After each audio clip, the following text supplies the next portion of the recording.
She looked more like his rebellious little sister than she did his ladylike one, but one could almost imagine this was her family's castle for the way she began to lead him through, noting the date of its building and offering to show him the gardens or the long hall, whichever you prefer, my king. A few of the boys trailed them, and whether it was for her protection or their curiosity it mattered not. By the time they came to the vegetable garden, he had learned their names and which of them had siblings and what regions they hailed from. There were farmers' sons and blacksmiths, the sons of washerwomen.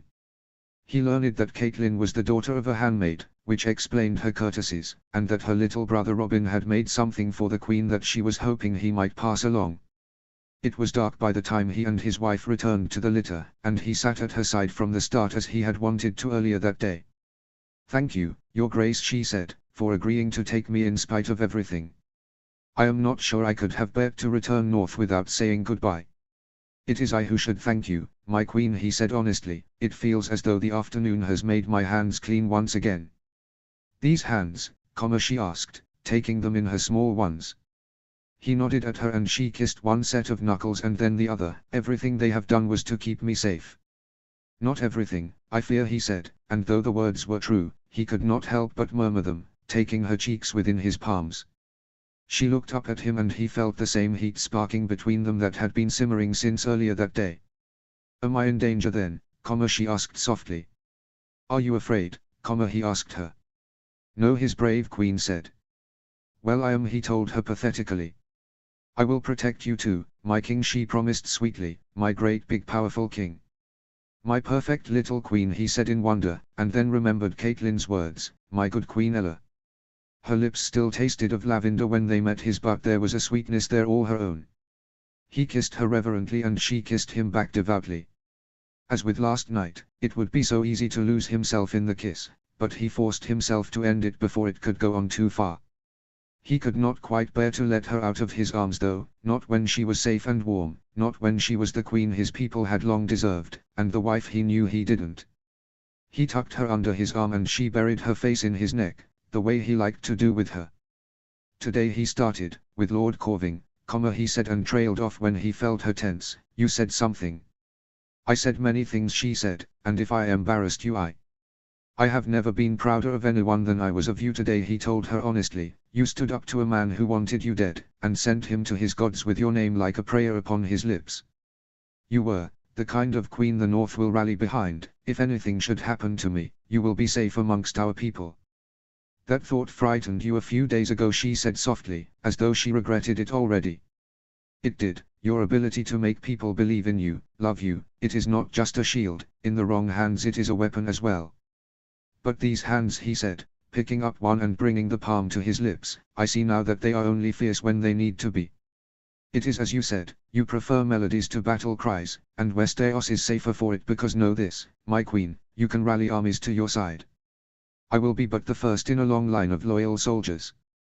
"A loyal husband," she said, looking up at him. "I should prefer that to a soldier." "I shall be both, as you deserve," he promised. "I interrupted you," she pointed out. "What did I say to Lord Corving specifically?" "You said that your sons would rule the North," he said. "I meant our sons," she promised. "I know," he assured her. "And I think it is time, perhaps, that we start trying for them in earnest." He had seen the way she was with the children, the way her eyes followed the little girl that was removed from her arms as though she would have liked nothing more than to hold her for the entire afternoon, as though she ached for her. Even still, he had to ask, so he tilted her chin up so that he could look her in the eyes as he asked, "Do you want that?" He knew what her answer would be before she said, but while before it had served only to rebuff or grate him, now it seemed like a private joke. "I am your wife, my king," she said with tears in her eyes. "I want what you want." Chapter 11, Love Comes in at the Eyes. Notes. See the end of the chapter for notes. Chapter text. "The players are talented, are they not, Your Grace?" Myrcella asked with her placid courtier smile directed at the actors rather than him. The king agreed gruffly. With that the young monarchs retreated into silence once again until their hosts rejoined them. They had been on the road for a week now and had made steady progress each day. At the king's request she spent half of each day in the litter, and she had taken to having a different lady each day accompany her. They would not be making a court to rival King's Landing, so there were only a few Riverlandish ladies who would be traveling north with their husbands who had taken posts in the new regime. Both the Queen and King had slipped into a melancholy upon leaving Lord Tully and the safe walls of Riverrun that not even their most charming companions could pull them out of. They did their duty every evening, sitting next to one lord or another, asking about his people and his family, but every hall felt silent and dark compared to the lively hall of Riverrun covered in torches. Ursula sat, her wine untouched, afraid that with a single sip she would fall asleep. Travel was exhausting and they had risen early that morning in order to make it to their destination before sundown. She waited though, until she had seen a few of the other ladies take their leave before turning to the king. "With your permission, your grace," she said, "I should like to retire for the evening." "Of course, my queen," he said, rising along with the lord of the castle. He took her hand in his and raised it to his lips, remembering his promise to her, and said, "Sleep well." She curtsied to him and their hosts and began walking through the hall. Lord Aris was by her side in a moment and she kept her placid smile on her face until they had reached the stairs. With that her posture hunched and her weight fell more steadily upon Lord Aris' arm. "Come, my queen," he said gently, "we are almost there." She followed him like a child up the stairs to the large, warm chambers her hosts had chosen for her. She had learned that they were their daughter's former chambers, who had only recently married a lord of the Reach, and she thought of the girl now dancing amidst the smell of honeysuckles. She hoped that she was happy and well and that her husband was gentle. "Will you send for Minna please, Lord Aris?" she asked before stepping into her chambers. She went inside and placed her crown upon the vanity. It was a dainty thing, but even still she felt relief upon removing it. She began removing her pins from her hair as well, not being able to wait for Minna to shake out her hair freely. She heard the door open and close behind her and then the ties of her dress being pulled gently. She sighed in contentment as she felt herself being released. "Thank you, Minna," she said, her smile now genuine, "that feels good." Her dress was open now in the back and being pulled down her body until it cooled at her feet. "It will feel better yet, my queen," a low voice told her before a pair of lips met the back of her neck. "Your grace," she startled, "I had thought you were still in the hall." He chuckled against her, his first true laugh of the evening, pressing kisses to the creamy column of her neck. "You should join the players as they travel south, my queen, for you are far more talented than they." She grinned as she tossed her head back against her husband's chest, exposing more of her throat to him as his hand wandered into the neckline of her shift, grasping a small breast in his large hand. She had known it was him, but she had learned that he liked these sort of games. His were serious days filled with worries and dangers. It was only here, in whichever chambers she found herself for the evening, where he seemed to cast it aside. "I was afraid you wouldn't come," she told him honestly. "Our host seemed keen to speak with you." He told her, "he wants a position." "Don't we all, she asked him, her voice dripping with lust. He spun her roughly and his lips set upon her with a fury.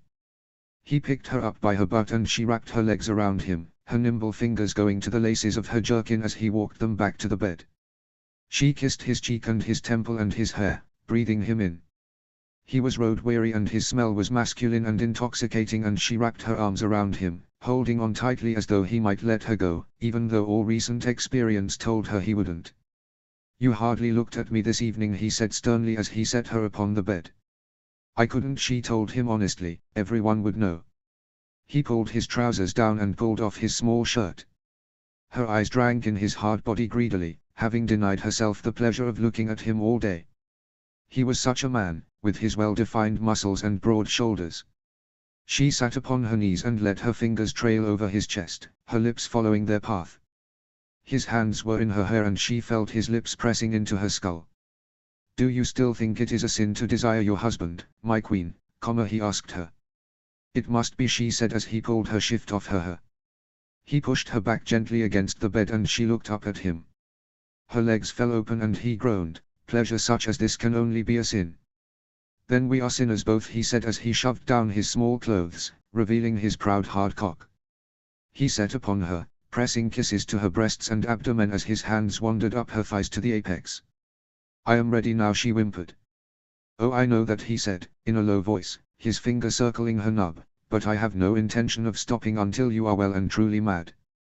With that, to her horror, he pressed his lips to her center, opening her legs wider and letting his tongue lap over her. She let out a guttural moan and he did it again, his hands on her thighs, gripping them harshly and keeping her steady. Her nipples were peaked and they craved attention and she tried to tug one of his hands but he held firm. She dug her heel into his back and he let out a groan and looked up at her with fire in his eyes. "Yes, my queen. Your hands. I need them," she said desperately. "Where?" he asked her. "My breasts," she said, arching her back and presenting them to him. Though they were small he had always seemed entranced by them anyway. "Touch yourself," he said unhelpfully, his mouth returning to her. Myself?" she asked in confusion. He nodded against her, and she looked down at him until his eyes wandered back up to hers. There was curiosity in them and so much desire. "Would you like that?" In answer he flicked his tongue against her nub and she cried out. She tried to think of what he would do, and she took a breast in each hand, massaging them gently. His eyes were on her as he continued his attentions and she moaned for him, the sensations overwhelming. She pulled upon her nipples and his ministrations turned vicious and she was crying out as 2 orgasms overtook her in quick succession. "Please, please, please," she cried, tears running down her face. "Please, please."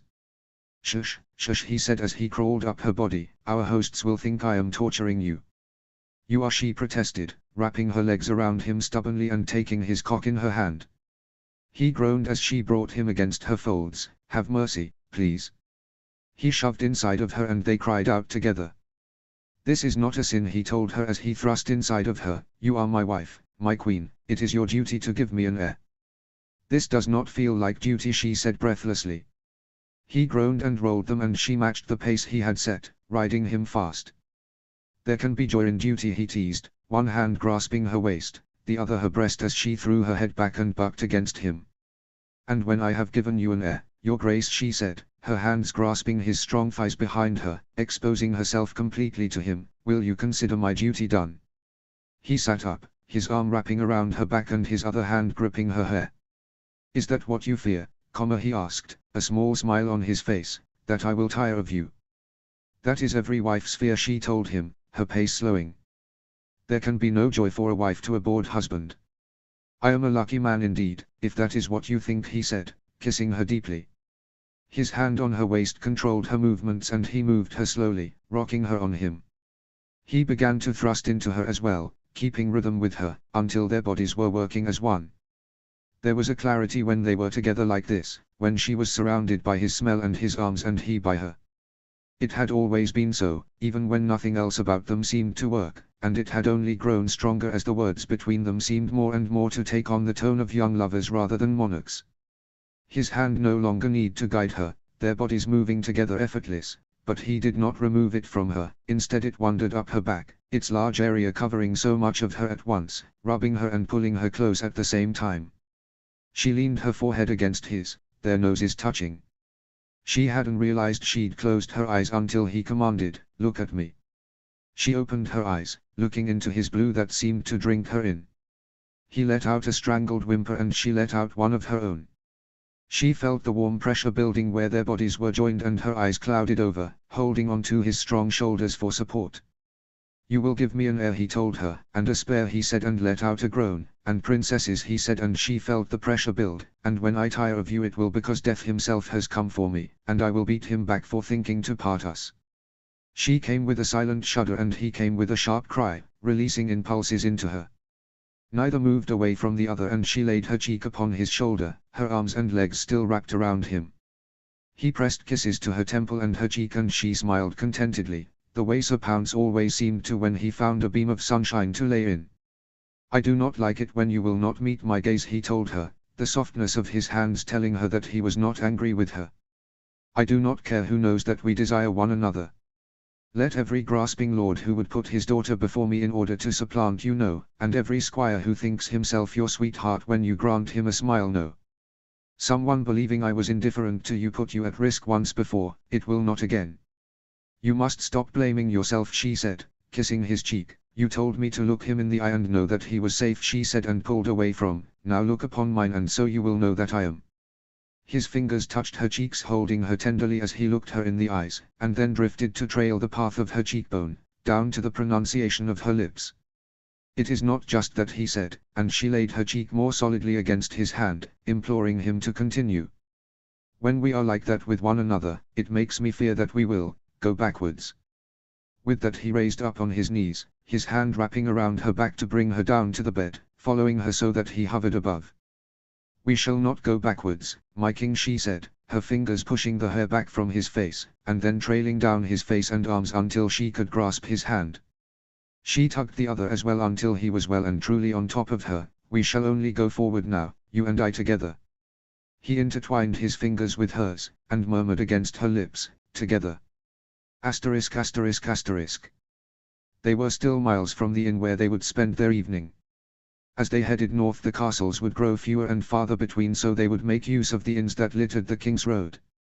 A few soldiers rode on ahead, different ones each day to alert the innkeepers so that they may make beds ready, others still to set up camp for the army. Will you just go, he asked her in annoyance. By your tone I assume that was not a command, so no, I will not, his wife answered primly, adding humbly, Your Grace. They had been riding side by side for hours. She had hundreds of questions about the land, some of which he knew, others he had to call for the maester to answer. They had passed a field of poppies and she told him of a similar one in Dawn where she had brought her sand steed to rest beneath the trees, a respite from the hot summer sun. He could picture her sprawled amongst the flowers, her head against her horse's belly, reading stories and dreaming of her future with a Dornish prince. The last part would grate him, but as she had been only 13 when she had returned to the capital, her Dornish prince dead out of love for her, he found he could not hold the boy in disdain. It was only for his bravery and Lord Aris' quickness that she was alive at all. She had not lied when she told him she had made her home underneath the henchman's blade. The story of her escape had reached him all the way at the Twins. The day had grown darker and the wind harsher, but still his stubborn wife would not make use of the litter. Her cheeks were pink, and he knew that not even her warm fur-trimmed gown would do enough to keep her soft skin from chapping. Must I command you for you to listen to me, he asked, not being able to keep the teasing lilt from his voice. She beckoned it from him, it was irritating. I am listening to you now, she pointed out, which is how I know it was not a command. She was so much better at these games than him. It did not grate him as it once did. Besides, she went on, was it not you who wanted us to move forward together? I did not mean that literally, he said with a chuckle. She smiled at him ruefully but turned serious and said, even still. I would be with you, if you will allow it. Of course I will allow it, he said with a sigh, but you freezing, that is not something I can allow. With that he took hold of her horse's reins, pulling on them gently as he did his own. The horses slowed into a walk and he pulled hers closer to his. He was the same sand steed that Myrcella had been given in Dawn, and though the climate was much changed, the proud and beautiful horse showed no signs of being deterred. He was loyal too, he had seen it himself in the way he whinnied when she neared or the way he puffed out his chest when someone approached. Which was why Robb did not hesitate to drop the reins and in the same motion pick his wife up out of the saddle and draw her in front of him. Robb, she protested, letting out a surprised laugh.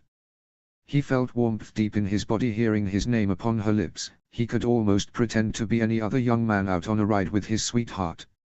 If you insist upon being out here, then I have no choice but to keep you warm, he murmured in her ear. He knew that he sounded like a lovesick fool, but he didn't care as she pressed her cold cheek to his, leaning her back against him.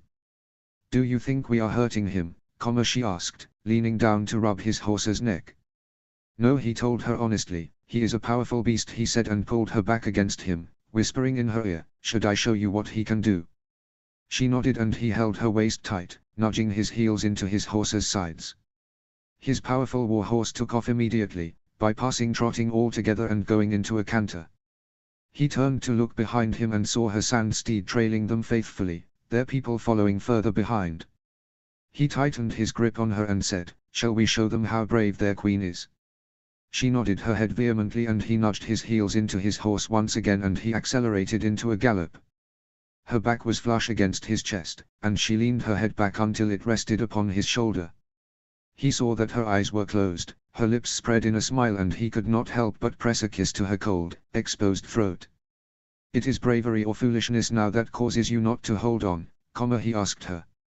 She let out a laugh, It is neither bravery nor foolishness, something simpler still, faith. In the gods, he asked. In you. Notes. Okay, so I promise not to make every chapter from now on a sappy one, but I felt like they deserved some smut and sweetness after their scare. Chapter 12, The Queen in the North. Summary. I've been away from this one for far too long. Chapter text. The days grew shorter as they traveled further north. At every castle her wardrobe had grown, being gifted with warm furs and soft wool for gowns. Rob too, always seemed to find something to give her. There was the winter rose he presented to her like an offering to the gods. He'd blushed when she told him it matched his eyes and she couldn't resist teasing him for it. There were more practical gifts too, like the beautiful but warm calfskin gloves he'd had made for her.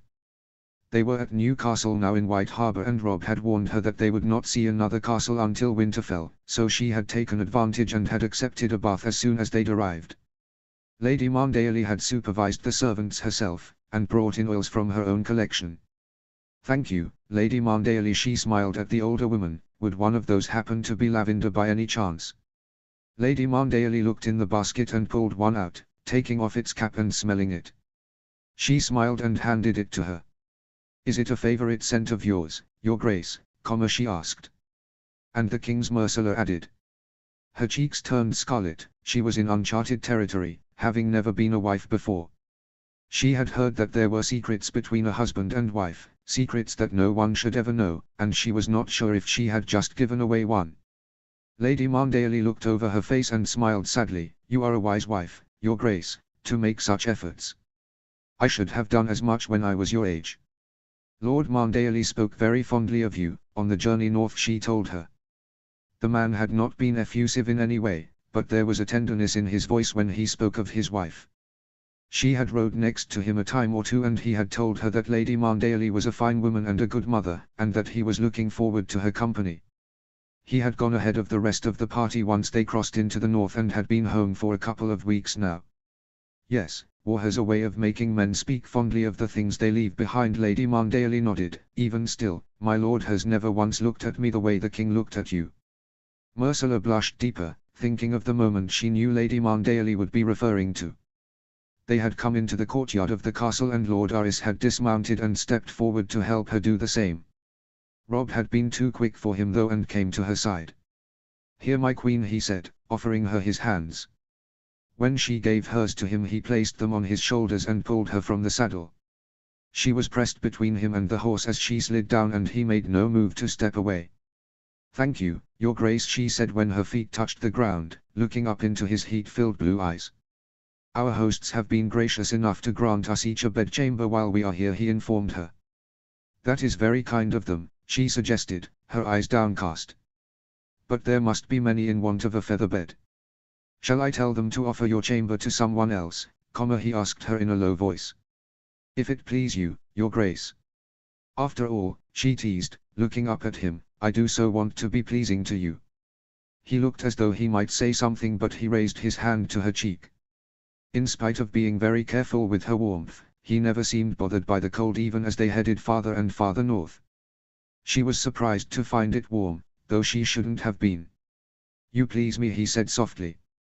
Though she had been teasing him, it warmed her all the same.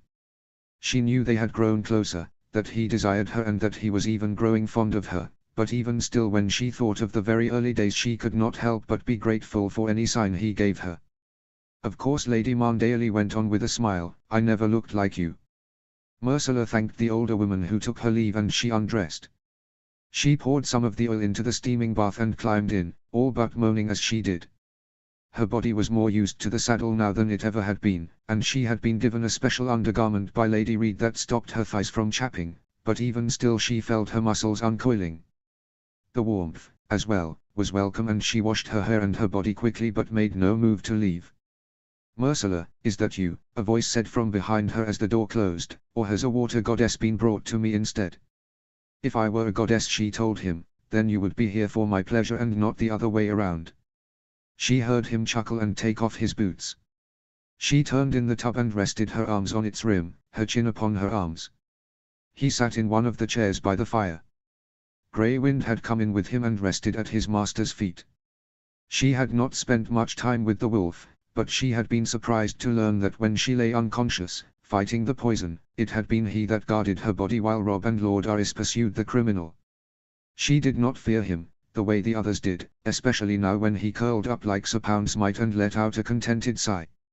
"Are you tired, my king?" she wondered. "A bit," he admitted. "I have not been sleeping much these past few nights." Her brow furrowed as she thought about it. He had not come to her in a few nights, claiming that she would be tired from the long days of riding and that he had matters to discuss with his men. "I'm sorry to hear it, husband.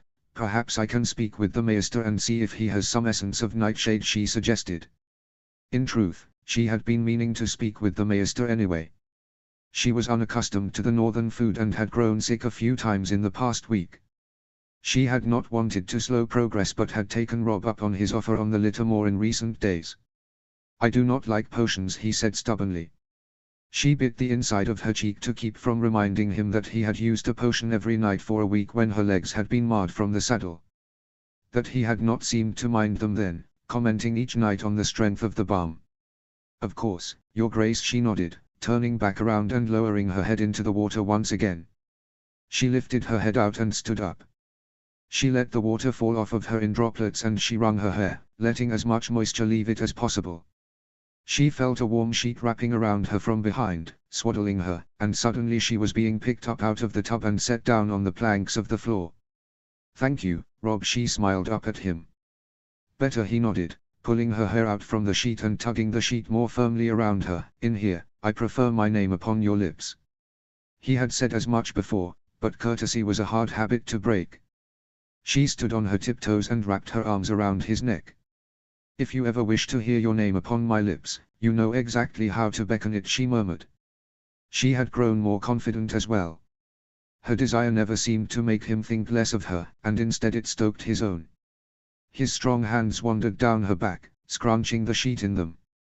"My queen," he murmured against her lips, "my perfect little queen. You could tempt a dead man, but I have some matters to attend to before supper." "A dead man," she smiled, stroking his cheek, "but not a good king. Go attend to these matters, my great, big king." He touched his lips to hers, and even though he had great matters to attend to, both of them seemed to forget about the sheet around her and let it drop. "The men will still be settling in," he told her, and her fingers were already undoing the ties of his doublet. He pulled it off of himself and she was pleased to see that he was wearing one of her small shirts. It was the first one she had made for him, with the stark direwolves and the tully fish, and soon it was on the floor. He picked her up, cradling her, and brought her over to the bed. Sometimes he would toss her on it, but now he lowered her gently, his lips never leaving hers. "I will get you all dirty," he warned her. "I don't care," she told him honestly. Her hands wandered the hard muscles of his back, down to his trousers. She began to push them down as he settled between her legs. He kissed under her ear and she felt him smile against her skin. "You have taken my order far too seriously, Ursula," he reprimanded her softly. "I meant what I said," she whimpered as his thumb found her nipple and he sucked blooms upon her neck. "I want to please you." He pulled away from her and stroked her cheek. His blue eyes softened at the corners and he pressed a soft kiss to her lips. "And I meant what I said, you do please me. More than you know, more than I ever thought possible," he said, kissing her again. "But right now, you are not my obedient wife, you are my water goddess, and it is my holy purpose to please you." With that he started kissing down her body. She knew what was coming and she was wantonly eager for it. He never failed to make her crumble, but there was something so intimate about his tongue against her most secret part. He sucked on one of her nipple and she cried out. He looked up at her in surprise before doing it again. She was dripping for him now, she knew he'd comment on it and she didn't care. She no longer feared that this was a sin, that only whores took pleasure in the bed. Only happy wives take pleasure in the bed, she thought instead. He was nipping at her belly button when there was a knock on the door. "What is it?" Rob called out harshly. "My apologies, your graces," they heard a voice all but shouting. "There's been a raven, from Castle Black." Rob sighed, pressing his face against her stomach. She stroked his curls and whispered, "Go, my king. There will be time later for prayer." He let out a surprised chuckle and kissed her stomach before getting up. He went and opened the door a crack and accepted the scroll. She got out of bed and grabbed her light purple robe and went to draw it around herself.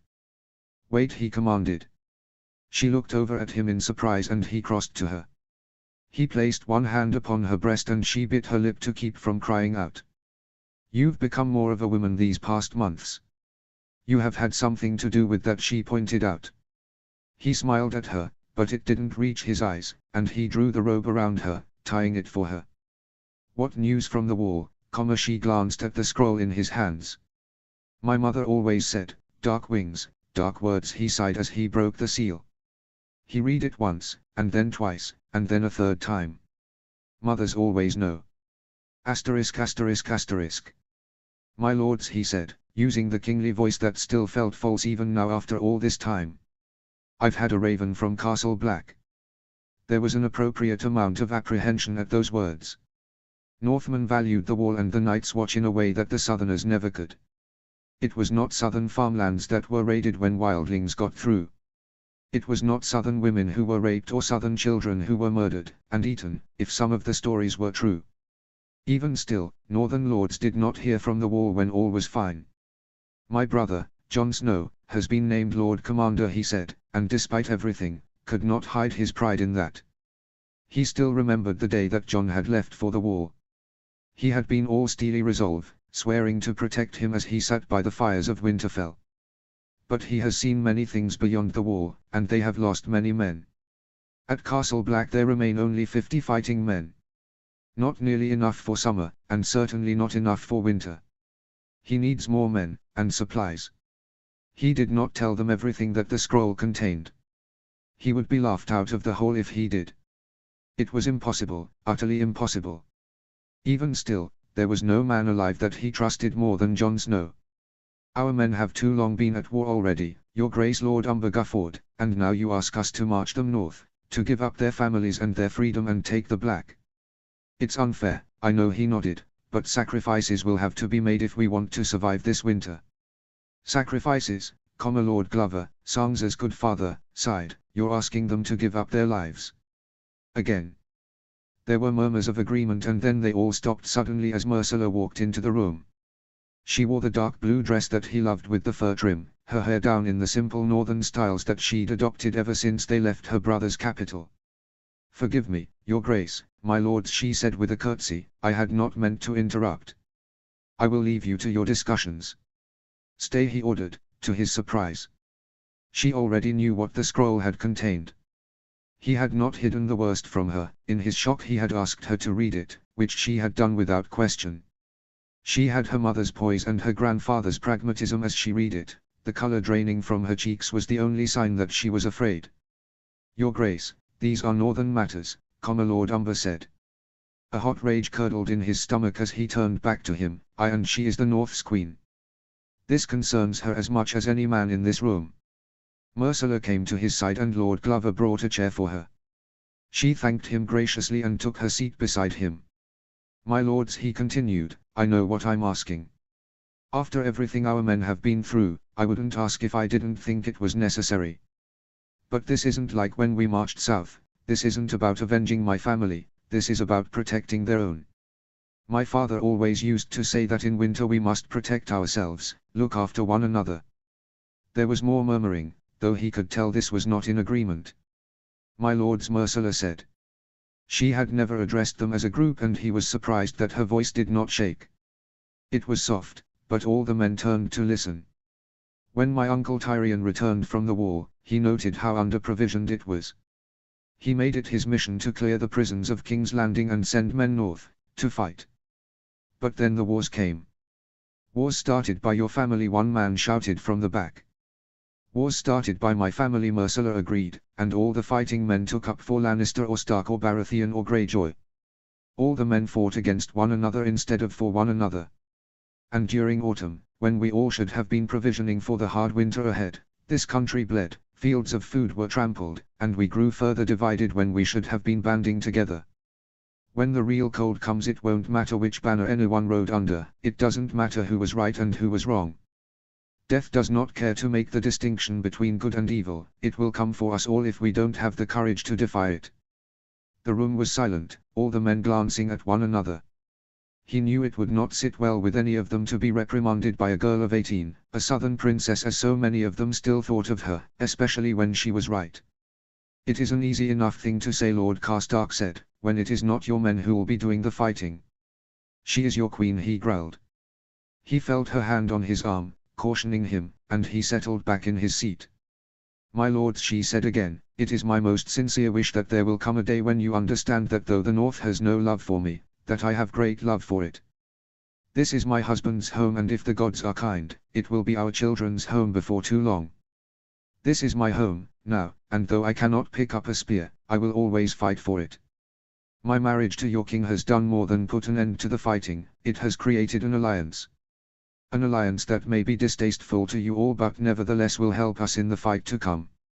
I have already sent a raven south, to my brother, King Tommen. I have asked that he sends 50 fighting men from every castle in the south, 100 from the Red Keep. The wall does not just protect the north, it protects each of the 7 kingdoms, and it is high time that each of the 7 kingdoms do their part to protect it. The time of the south reaping the benefits of the north's sacrifice is over. If they want peace, then they will contribute to it, and if not, my lords, I swear to you, that when the snows melt we will march south once again and show them what it means to betray us. I swear to you, by the old gods and the new, that they will know once and for all that the North remembers."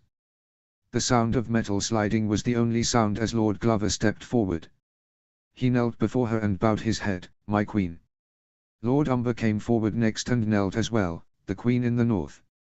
He remembered a night, so different from this one, when the cries of his northern brothers cut through the military encampment. When the shouts of the king in the north reverberated through the fields, when it all felt so possible.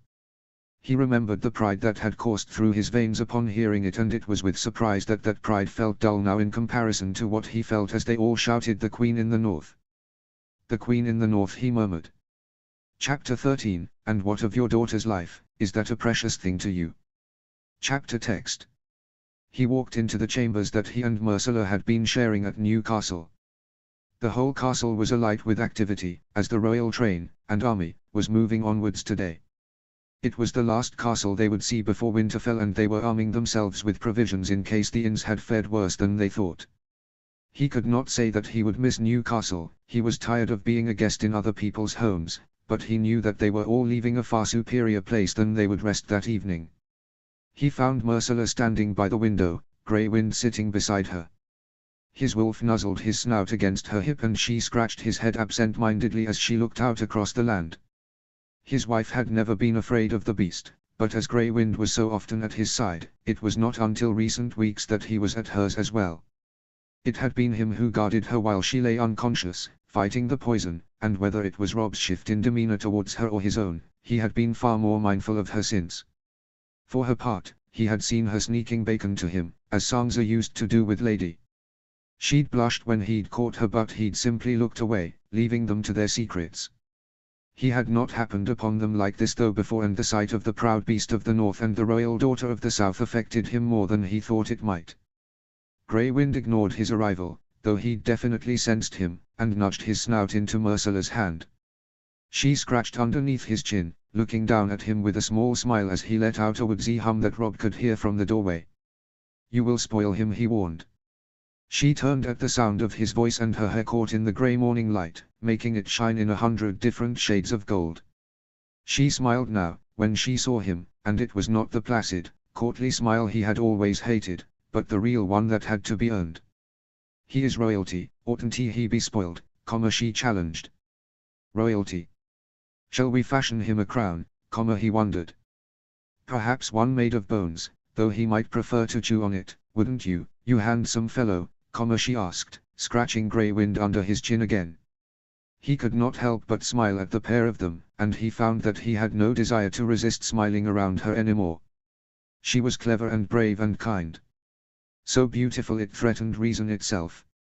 In truth, he found her wholly enchanting. He was not the only one who found her so either. It was not just at the orphanage that people called her Good Queen Ella. The title had followed her north, and now the King's Road was lined with well-wishers to them both, little girls and boys who wanted to catch a glimpse of him and his young queen. "Will you ride with me this morning?" he requested. There's thought to be a storm coming this afternoon, I might be hopping in the litter along with you.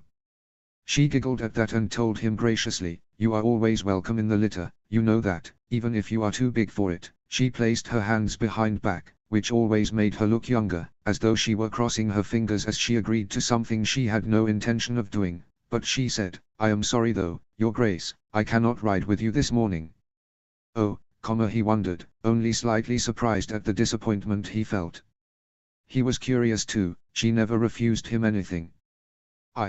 She started, looking down as though trying to find the words. She let out a small sigh and looked up at him, the placid mask on her face, which frightened him a little.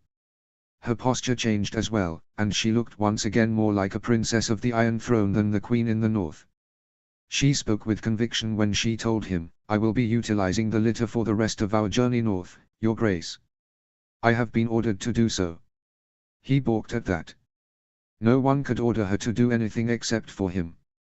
Who dared order my perfect little queen to do anything, he teased, stepping forward, desperate to rid her of her courtesies once again until she was his smiling golden girl. Tell me, and their head shall rest on a spike before the day is done.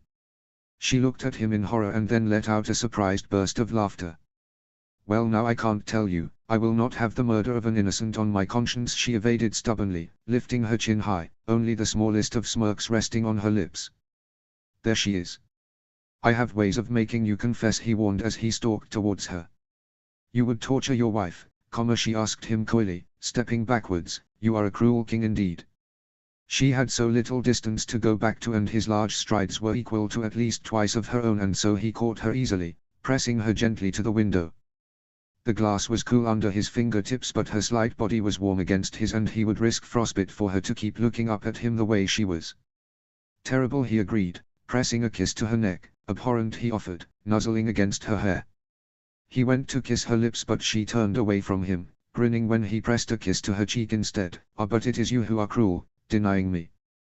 Deny you, she asked, her voice low with desire. Never my low, never my great, big, powerful, terrible. She pulled him to her and pressed a kiss to his lips. Abhorrent, she kissed him again. Cruel. King.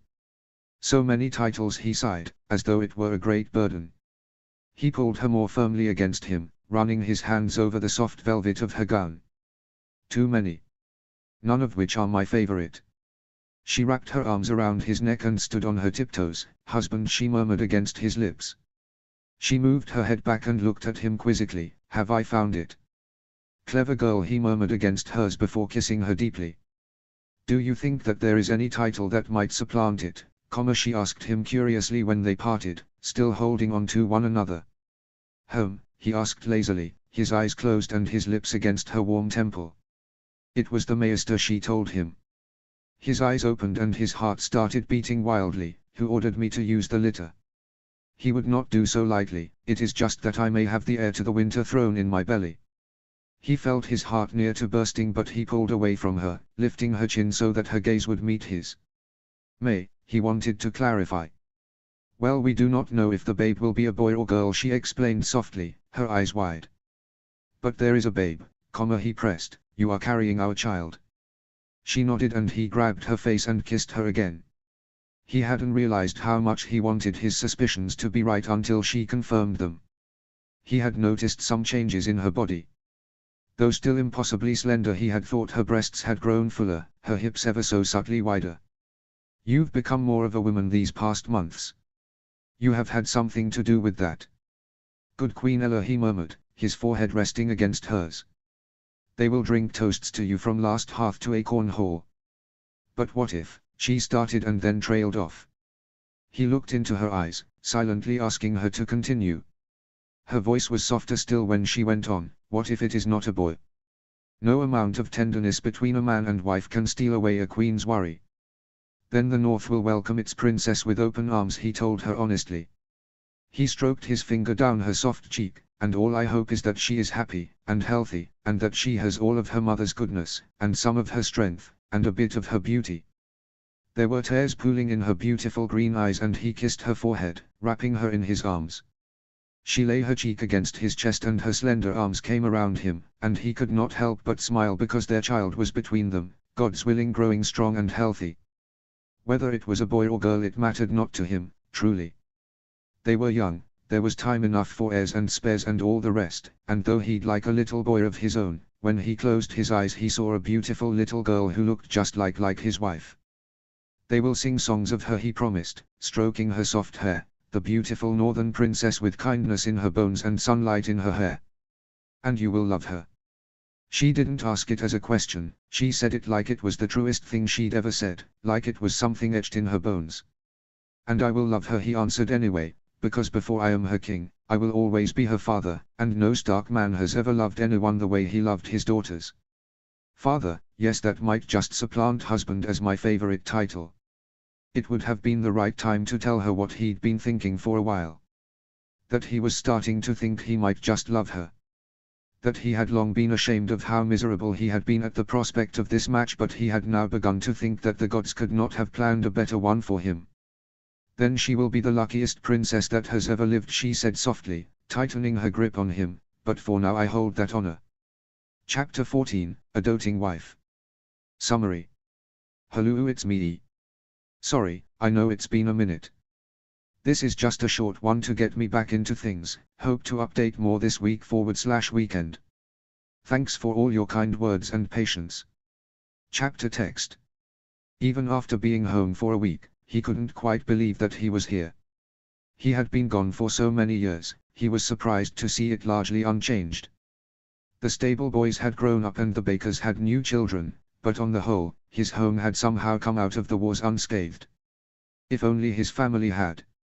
If the old gods are just, Winterfell will survive this new war, too. He knew that it would be the worst by far. His brother Jon was not prone to grand declarations, and was one of the bravest men he'd ever known, yet Robb could feel the fear in his words. White Walkers. An army of the dead. The long night. It was as though he had been reading one of old Nan's bedtime stories. He had read it once, then twice, and then again. He had handed the scroll to Myrcella and watched her read it. A part of him had hoped that she'd laugh, but she was a princess born and a queen made, and this was a threat to their country. To their people. And now, to their child. He had told his brothers when he'd arrived. They had grown in the time he was gone, and though he held them close and ruffled their hair, he knew that their childhoods had been stolen, just as his had, and Sansa's. Arya's too, wherever she was. Jon's most of all probably. In spite of it all, he was glad to be home. He had missed Bran and Rickon terribly, and he had felt a lump in his throat as he gazed at them, seeing the years splayed across their young faces. Bran was much changed, still as somber as the quiet boy he'd left after his accident. Gone was the boy who used to climb towers and wanted to be a knight. He had a lord's disposition though, and Robb noted with pride how much everyone in the castle respected him. Rickon, for his part, had grown too.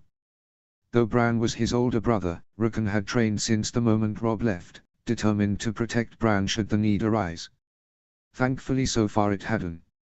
With him though, he was still just a younger brother, and had been his constant shadow these past days. He followed him to the stables and the armory, to the glass gardens and sat at his side at council meetings, his wolf Shaggydoag prowling back and forth behind them. He was on his own now though, and his feet dragged with every step. All too soon he ended up outside the door he'd been dreading coming to all day. He knocked on it with as much strength as he could muster. "Come in," he heard. He entered and found his wife sitting as her handmaid brushed her hair. "Your Grace," her handmaid said, bobbing into a curtsy. Minna was no longer prone to nervous chatter when he arrived, she was far too used to his presence by now. Even still, her loyalty was all to Myrcella, so she asked his wife, "Shall I finish?"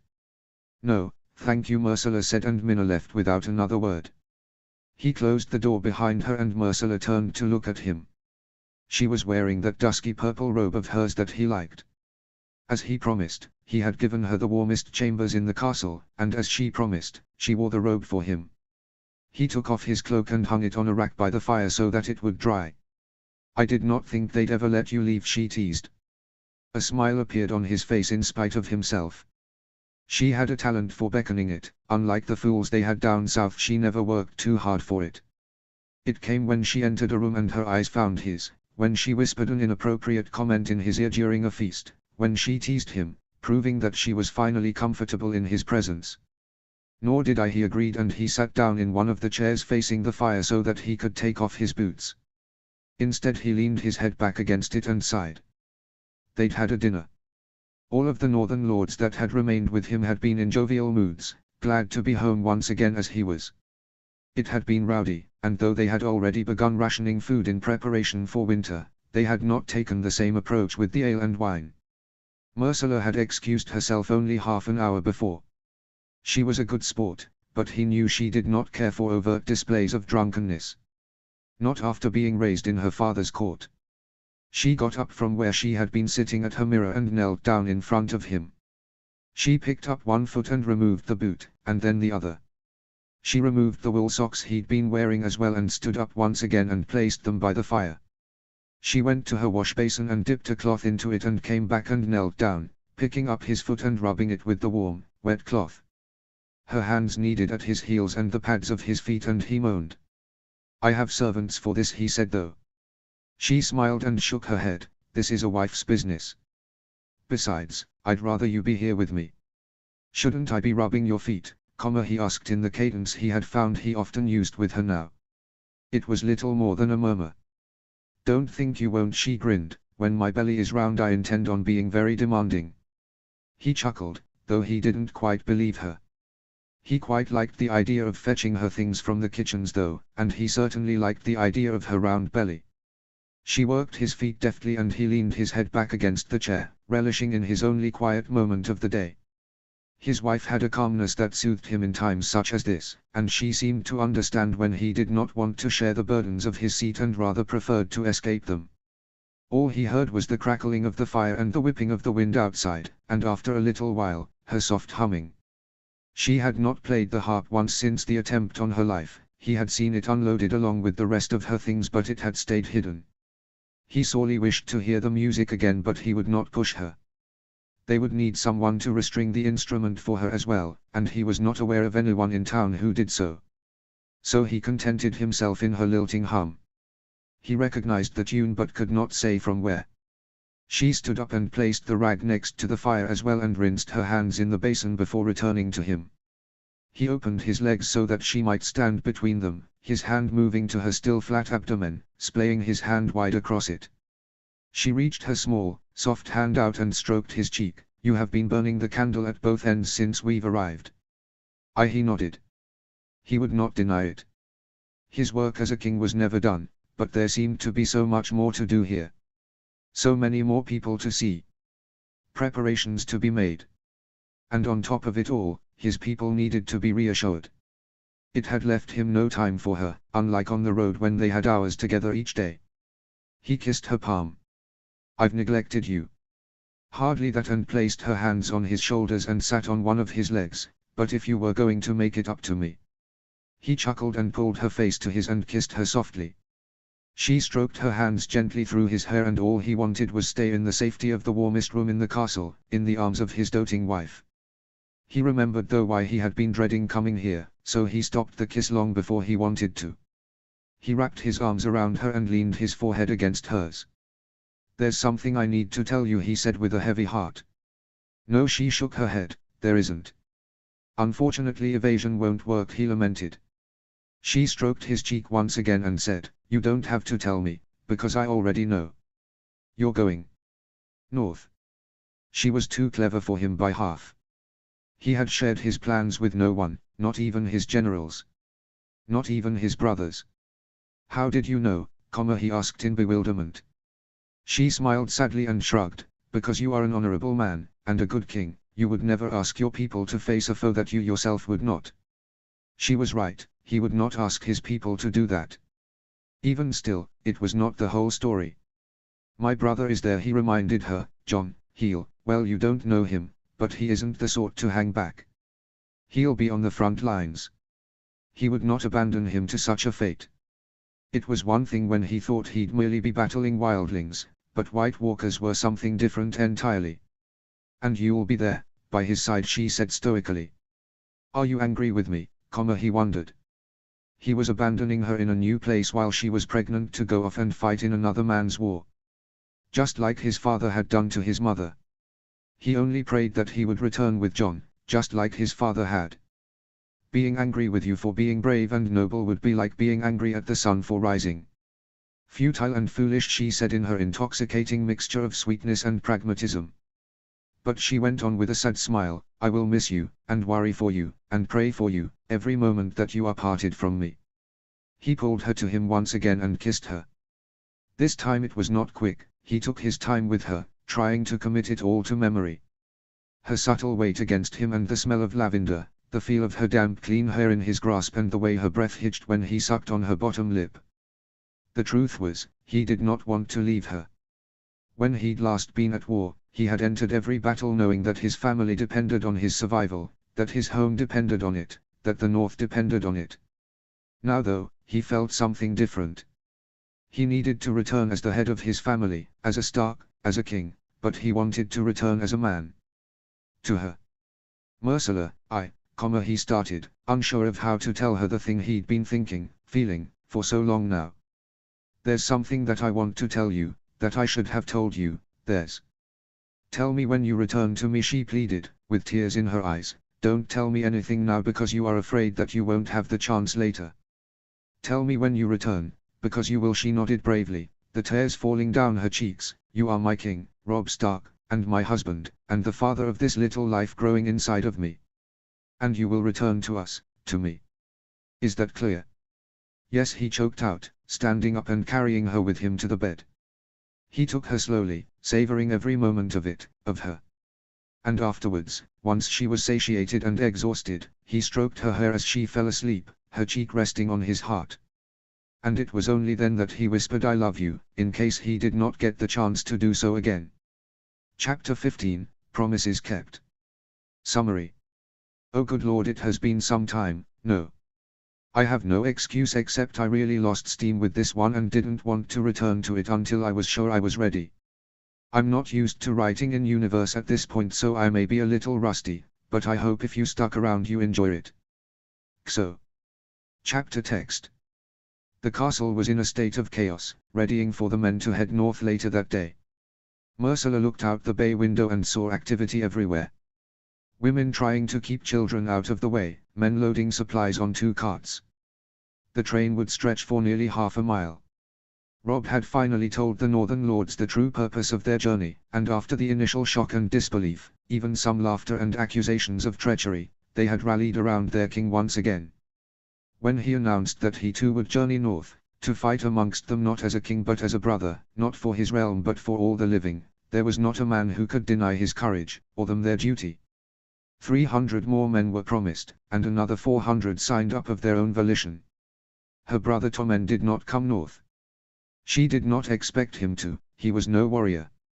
He'd kept his promise though, and ships upon ships of men in fresh southern armor, covered in boiled leather as Winterfell's master of arms had recommended, had been arriving in White Harbor for the better part of the week, and had been trickling towards Winterfell.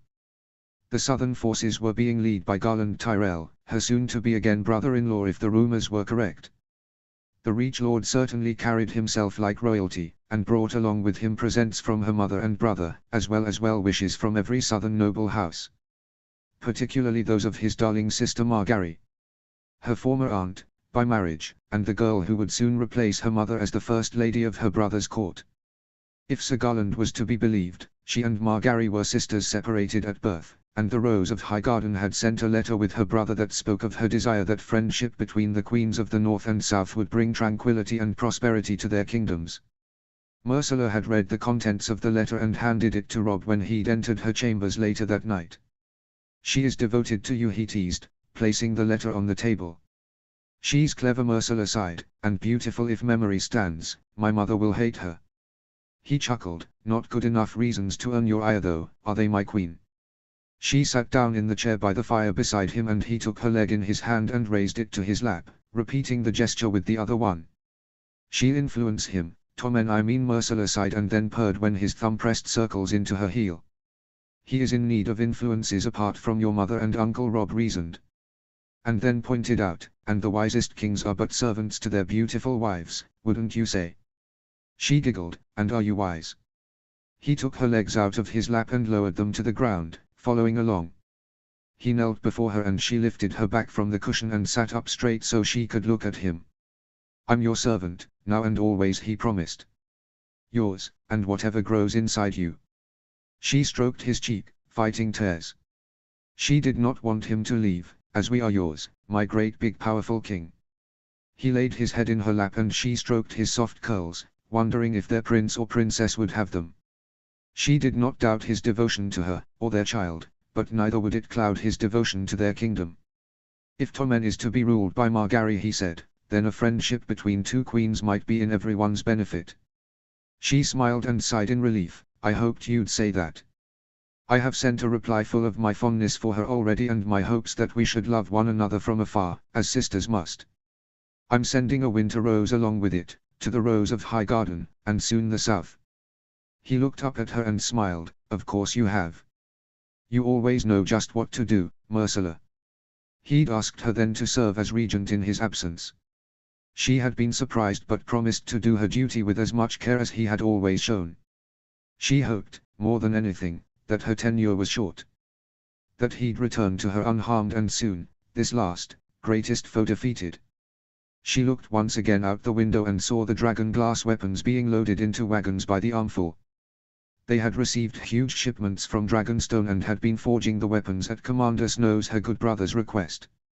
Myrcella grabbed her warmest cloak and fastened it around her neck.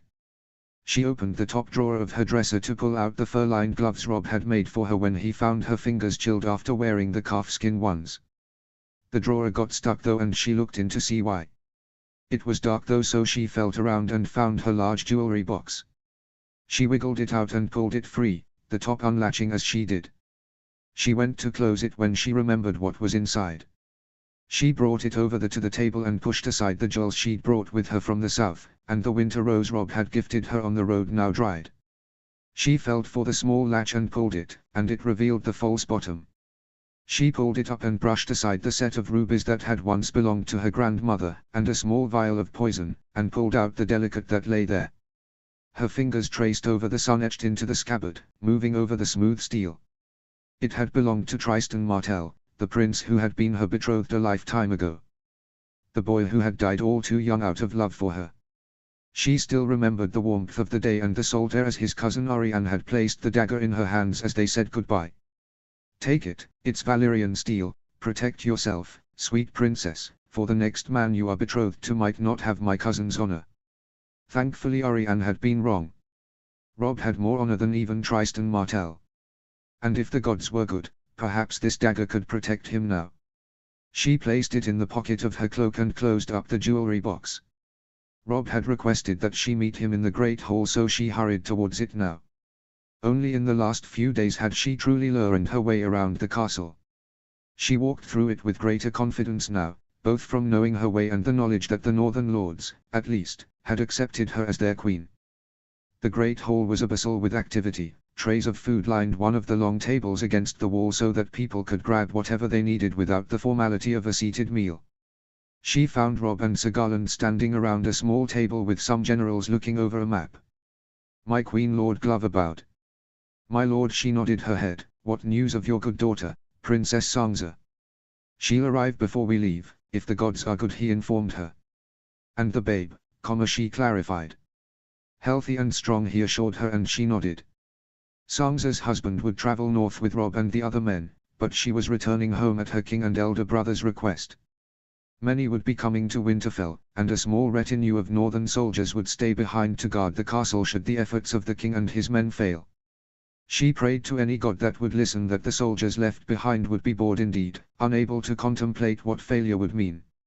Myrcella stepped around the men who made room for her at Rob's side. She looked down at the map, wondering at how many miles it contained in it. "Your route, she asked, trying to keep her tone conversational. "Yes, your grace," Sir Garland answered. And then turned to her as though in special joke, "Though once we cross the wall I fear there won't be roads." She gave him her courtly smile and nodded. "Well, thankfully you'll have my good brother Commander Snow and the brave men of the Night's Watch to lead you." He bowed his head in deference, and if she was not mistaken she saw the hint of a small smile on his lips. She did not trust the Tyrells, but she knew that Garland was a fearsome warrior, and loyal to those he called friend. Even still, The North had rebelled against her family out of honor and vengeance, the Tyrells out of greed and opportunity. Your Grace, she turned specifically to Robb, may I speak with you in private for a moment? Robb glanced at the men around the table and wordlessly they rolled up the map and went about their business. He turned toward her and looked all of a sudden not like a king on the eve of battle, but rather like a common man having an afternoon with his sweetheart. I'm sorry I left you, he said to her as soon as the others were out of earshot. I didn't want to wake you and there was much to do. It's all right, she smiled, taking his hand in hers and raising it to her lips. I shall have to grow used to your absence. If the gods are good, it will not be for very long, he swore. She nodded and reached into her cloak. She opened his palm and placed the dagger in it. Myrcella, this is Valyrian steel, he nearly hissed. Where did you get this? She turned it over and pointed to the sun etched in the scabbard. This belonged to Prince Tristan Martell, she told him, and felt his eyes now on her. He didn't have it with him, the day he died. We were just spending the day at the shore, and though we had armed guards he defended me with his bare hands. He killed one and wounded another before they killed him with a spear through his back. And if he'd had this he might still be alive. Myrcella, he said softly. She shook her head. I don't wish, she tried to think of how she might explain it. She did not want him to be jealous of Tristan, she had no wish now to be his wife, his princess. But even still, he should have lived. Because he was brave and good and all of the things that matter in the songs. But life is not a song and he didn't, and now his dagger is in my possession, the only thing I have left from my time in Dorne, from my former life. And I give it to you, in the hopes that it may protect you, under one condition. What's that, he asked softly. She looked into his blue eyes, that you return it to me yourself. I will not accept it from any other, is that clear? Yes, my queen, he agreed. She closed his hand and pressed a kiss to his knuckles. She felt his other hand on the back of her head, his fingers against her hair. I have a gift for you too, he told her. It is not quite as grand as a Valyrian steel dagger, but it is something that I hope will bring you comfort and enjoyment in my absence. It will be in your chambers when you return to them. She smiled up at him, but there was a slight commotion in the hall and they turned, still entwined, to see the cause of it. Even now in the safety of their hall Robb moved ever so slightly in front of her, and she found herself grateful that he was not there that day on the beach. A few northern soldiers walked in and then parted, revealing a great beast of a man. Uncle Brynden, both her and Robb exclaimed like children. My king and queen, he knelt into a bow. They rushed towards him and when he raised up he pulled both of them into his arms. She had not realized how much she had missed him until she was once again in his comforting embrace, and she knew that Robb felt the same. What are you doing here, uncle? Robb asked. I had thought you intended to live out your days at Riverrun. Uncle Brynden agreed, just as you intended to live out yours here. Neither of us could have predicted the return of White Walkers, and southern armies marching north in its defense. Unprecedented times always call for a change of plans. It was so like him to abandon his happiness to defend his king and nephew. She could not help worrying for him. He was still a great warrior, she knew, but according to Commander Snow death was all but certain for many of the men who would ride north today. Robb seemed to share her concerns. Uncle, this is a foe unlike any other. You have fought for many years, you have done enough. I will not ask you to travel with me now. That's good, nephew, Uncle Brynden said with a crinkle in his eye, because I'm not offering to. I've come to defend your queen in your absence.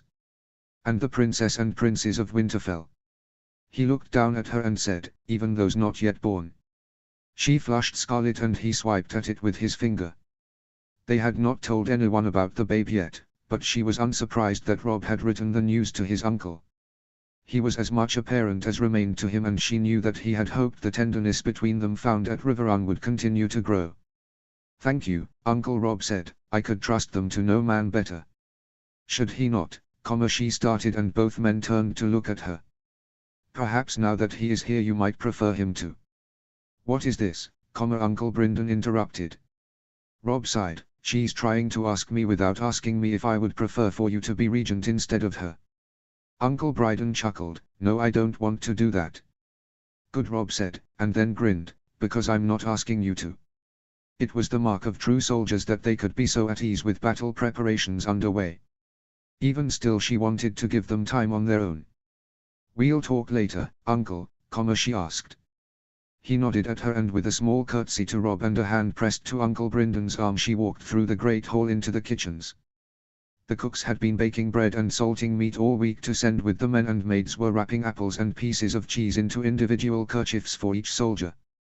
Sir Garland had brought more than a letter from his sister along with him. He'd brought a ship filled with reinforcements of grain and fresh fruit. She watched as one maid was going to wrap a handkerchief with an apple and just a single end of cheese. "Is that what you'd send your brother off to war with?" she asked quietly, not wanting to make an example of her. "No, Your Grace," the girl fumbled quickly to go get a new block to cut from.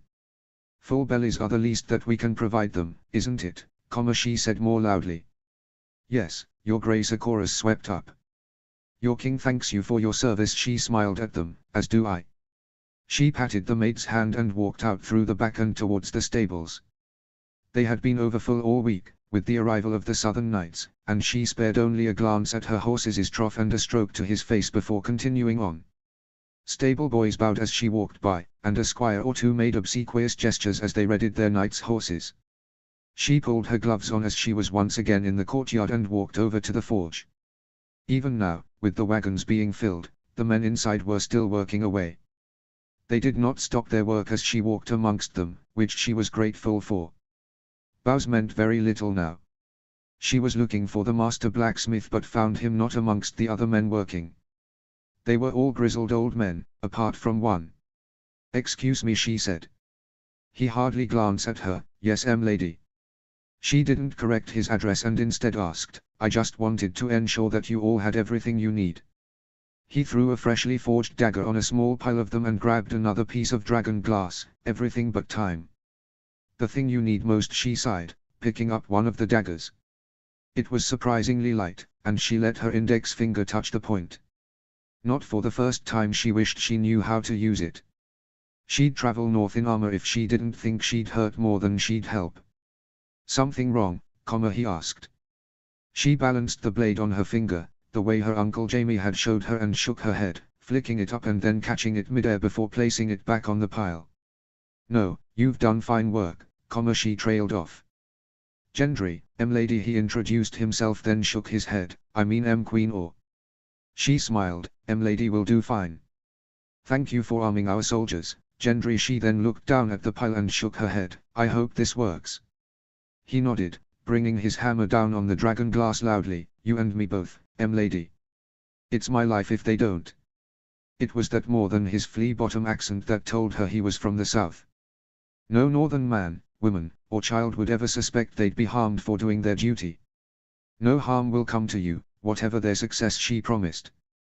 He gave her a small smile. "With all due respect, lady, but usually in a fight the person whose weapon works wins." "Oh," she shook her head, feeling the fool.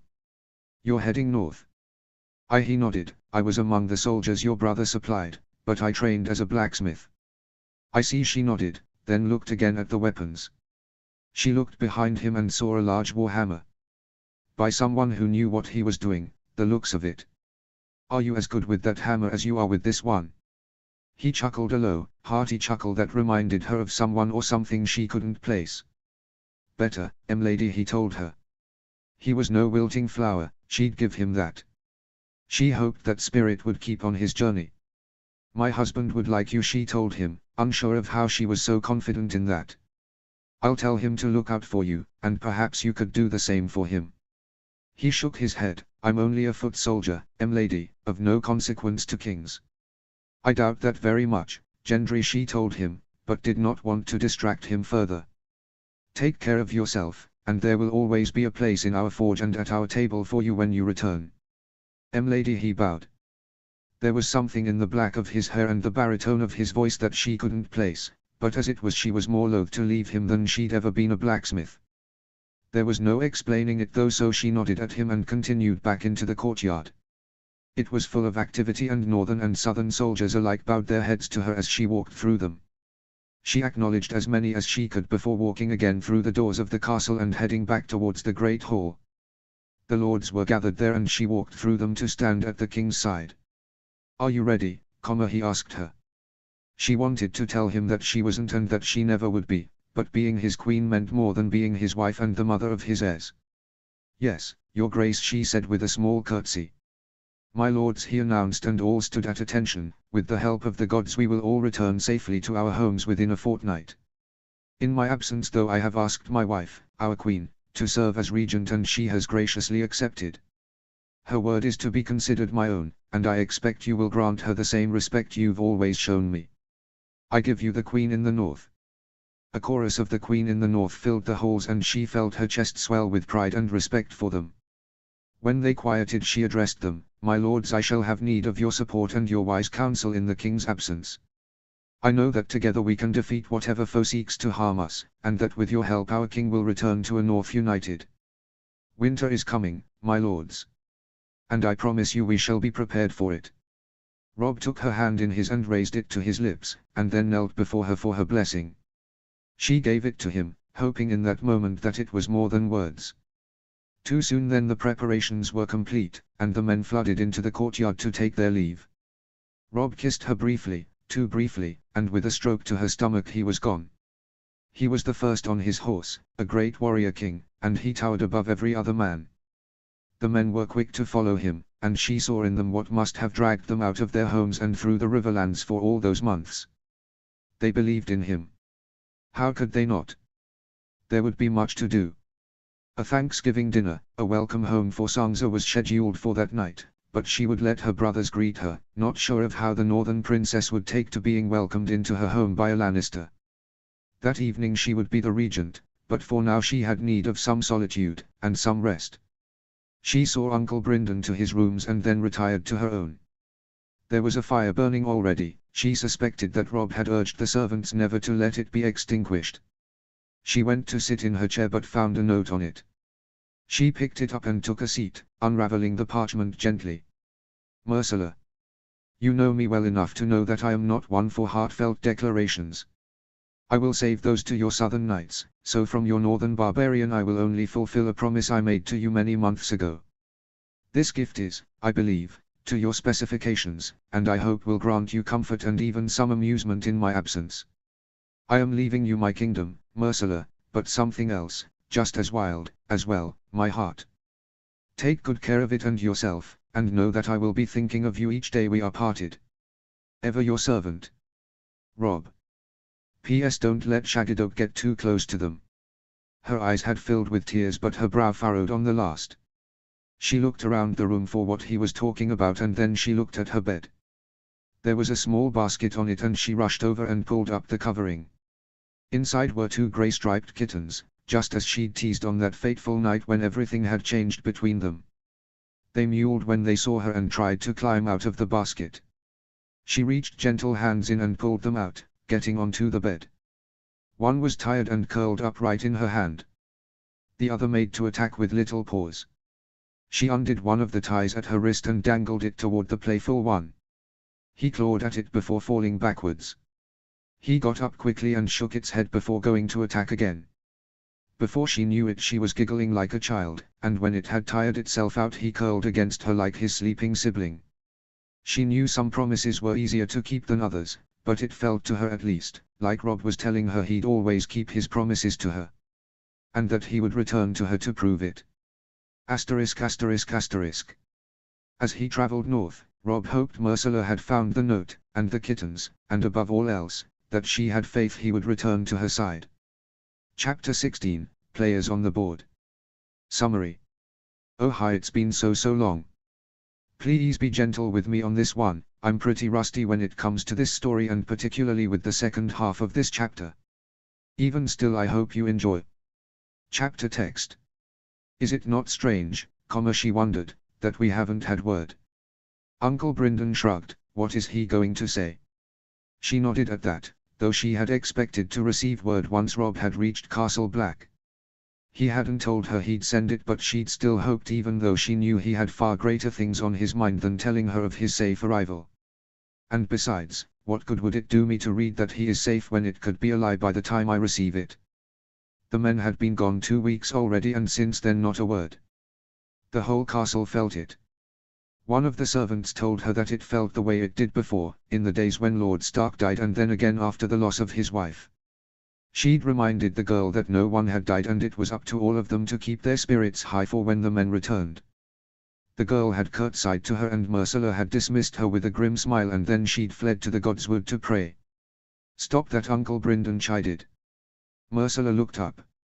She had been worrying her bottom lip, a new habit that he hated, but he wasn't looking at her, he was looking at the two kittens who were sparring on his lap. "Be nice to your sister," he insisted, picking one up by the scruff.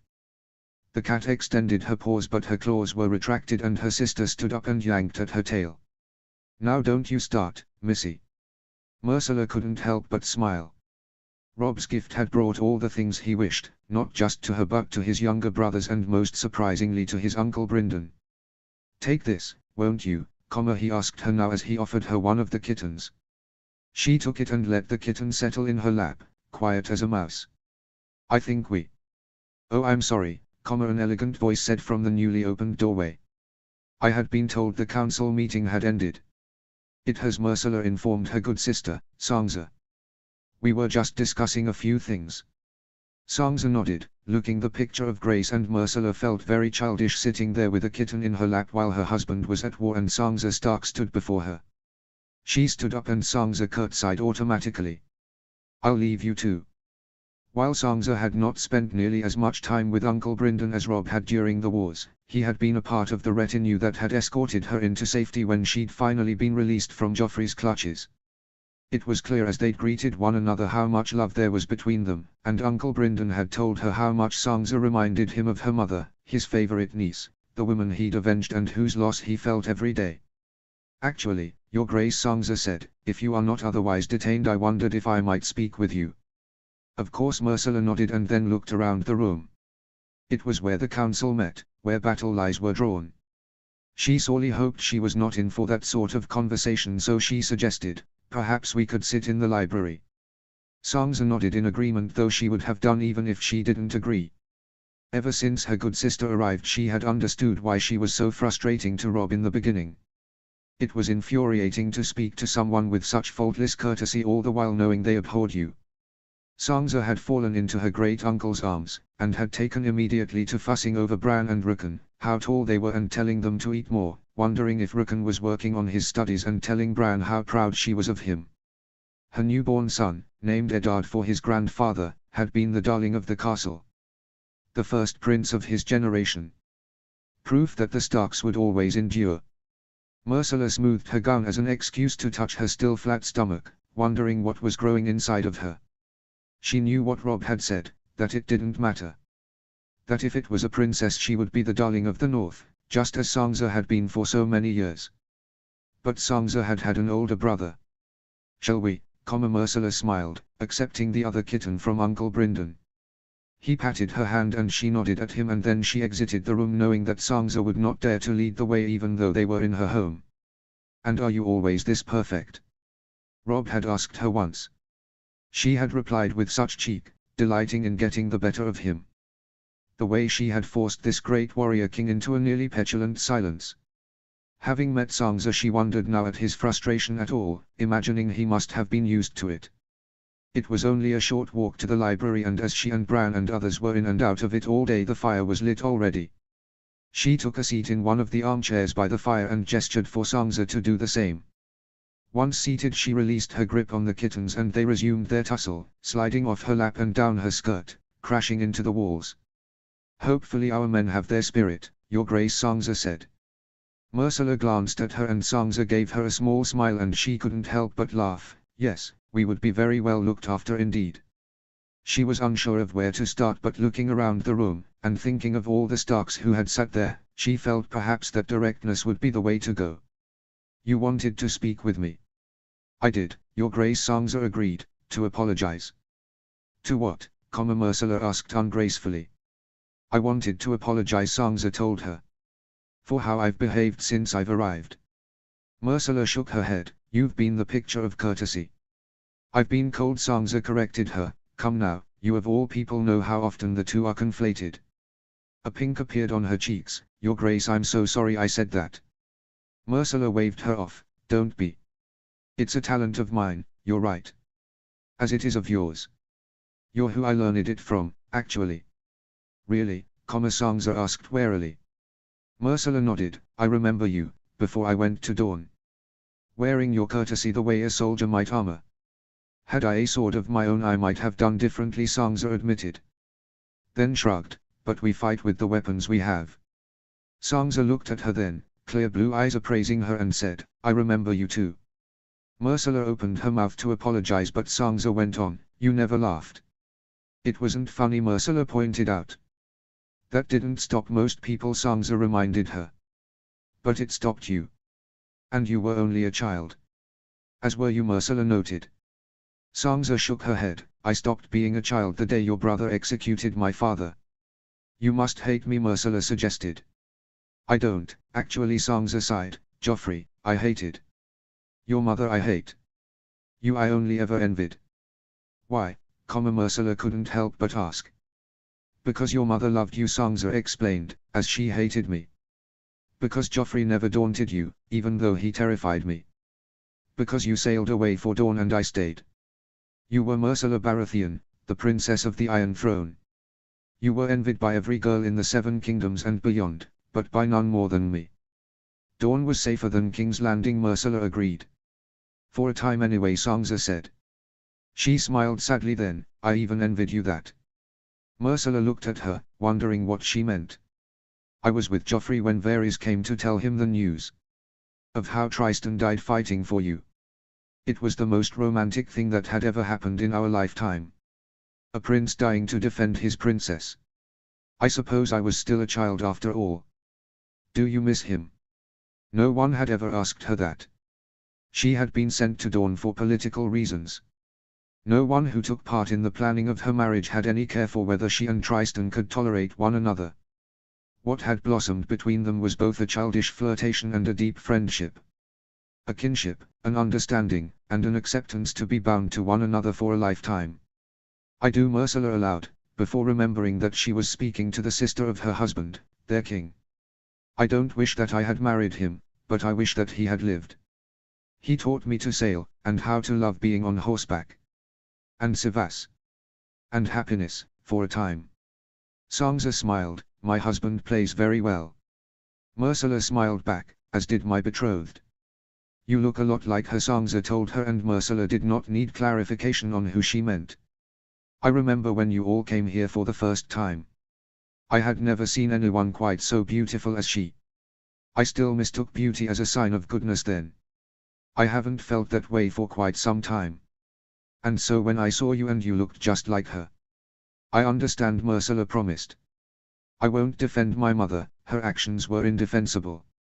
Incomprehensible, really, given that she had been married to a man whose talent for violence was equal only to his disdain for her. She raised me, and I love her, but I am not her. And I am no longer the girl who would sit silently by and watch what happened to you occur again. I hope that in time you'll come to see that. I already have, Sansa said, and then smiled. Perhaps you're so used to eyes on you that you did not notice mine, but I have been watching you since I've arrived. The way you speak to the lords and servants, the affection my younger brothers and my uncle have for you, the way you listen to advice. Sansa gaze leveled at her, you are not a Stark. Myrcella had to fight to keep her head held high, but you are not a Lannister either. Perhaps you're something better entirely. I'm not sure that you're right.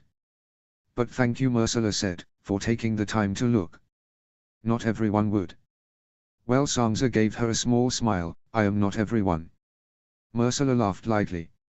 She thought of the letter she'd received from Margaery Tyrell, her soon-to-be good sister. She wondered if Sansa would accept the words she herself had rolled her eyes at only weeks earlier. Maybe while you're here we can try to be friends, the way we weren't allowed to be when we were young, Myrcella suggested. Then thought of the man that had tied them together. Who they both loved. It would make the king so happy if we could. Anything for my dear brother, Sansa said, and then rolled her eyes, making Myrcella laugh again. Do you still have a Sivas set? Myrcella thought about it and then nodded, at the bottom of the trunk in my chambers. Sansa shrugged, perhaps we can surprise your husband with our newfound friendship, and mine with my newfound skill. Myrcella went to her chambers and fetched the Sivas set herself. Sansa knew the rules already, so it was really just about stratagem. Sansa was new but Myrcella was rusty, making them well matched.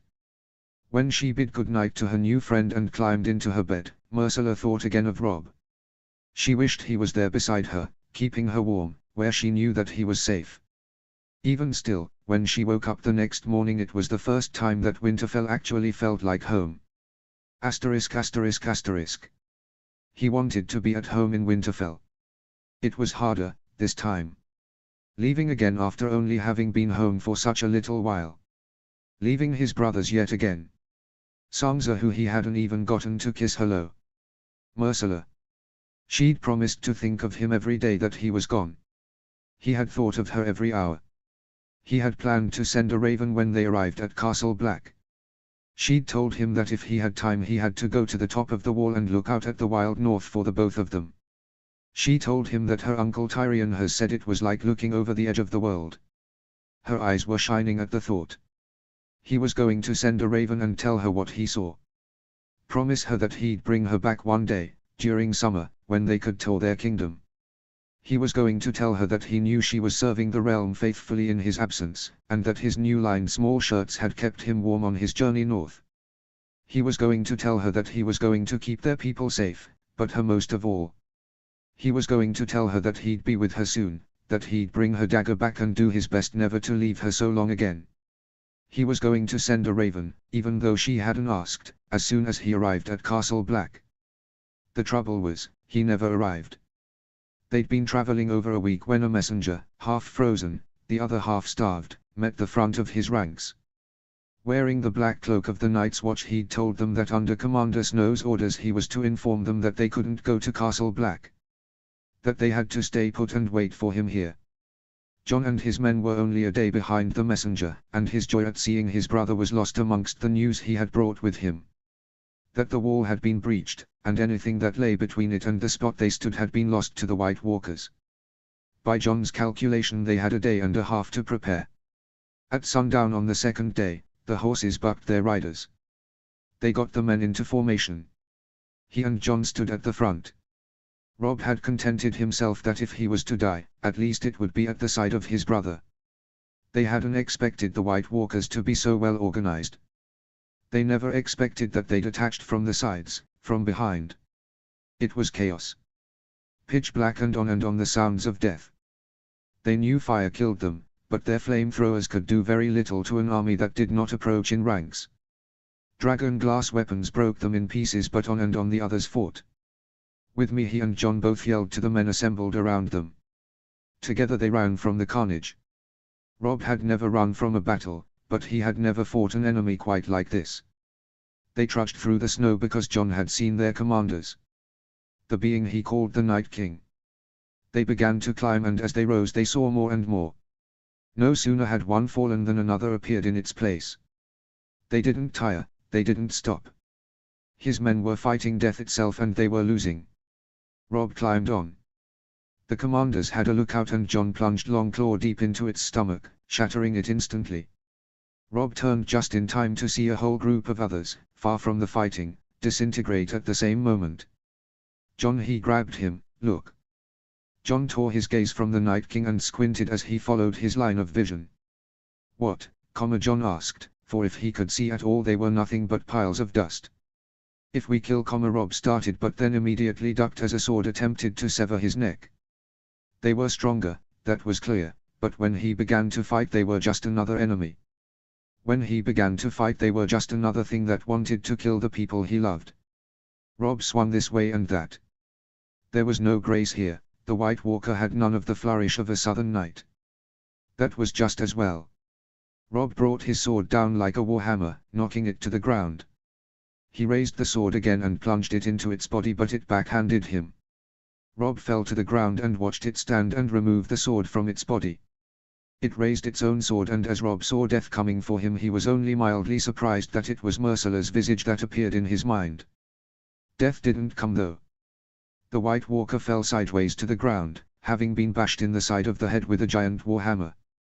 A great beast of a man held it and Robb was going to thank him, but the White Walker was starting to rise and there was no time. His sword discarded, he reached for Myrcella's dagger. Even knowing it was hopeless he had to try, so he plunged it deep into the beast's heart. To his utter surprise the creature broke apart and Rob stood, and looked out. Hundreds of others fell as well.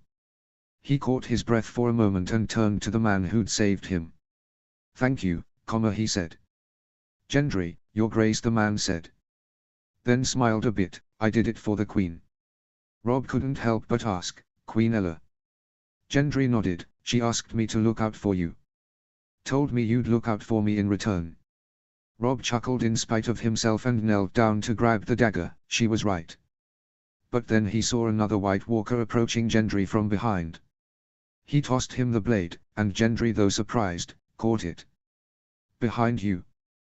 Gendry turned as the White Walker raised its sword and plunged the dagger into his body. Just as the other had, it erupted into thousands of pieces. "Rob," John called, and Rob turned to him, then caught sight of another in his periphery. He had no weapon, so he ducked, kicking the creature in the knees. It was like kicking a boulder. "Gendry," Rob called. "Are a little busy, your grace," Gendry called back in distress. Rob turned to look and saw Gendry still holding the dagger, fighting off another one.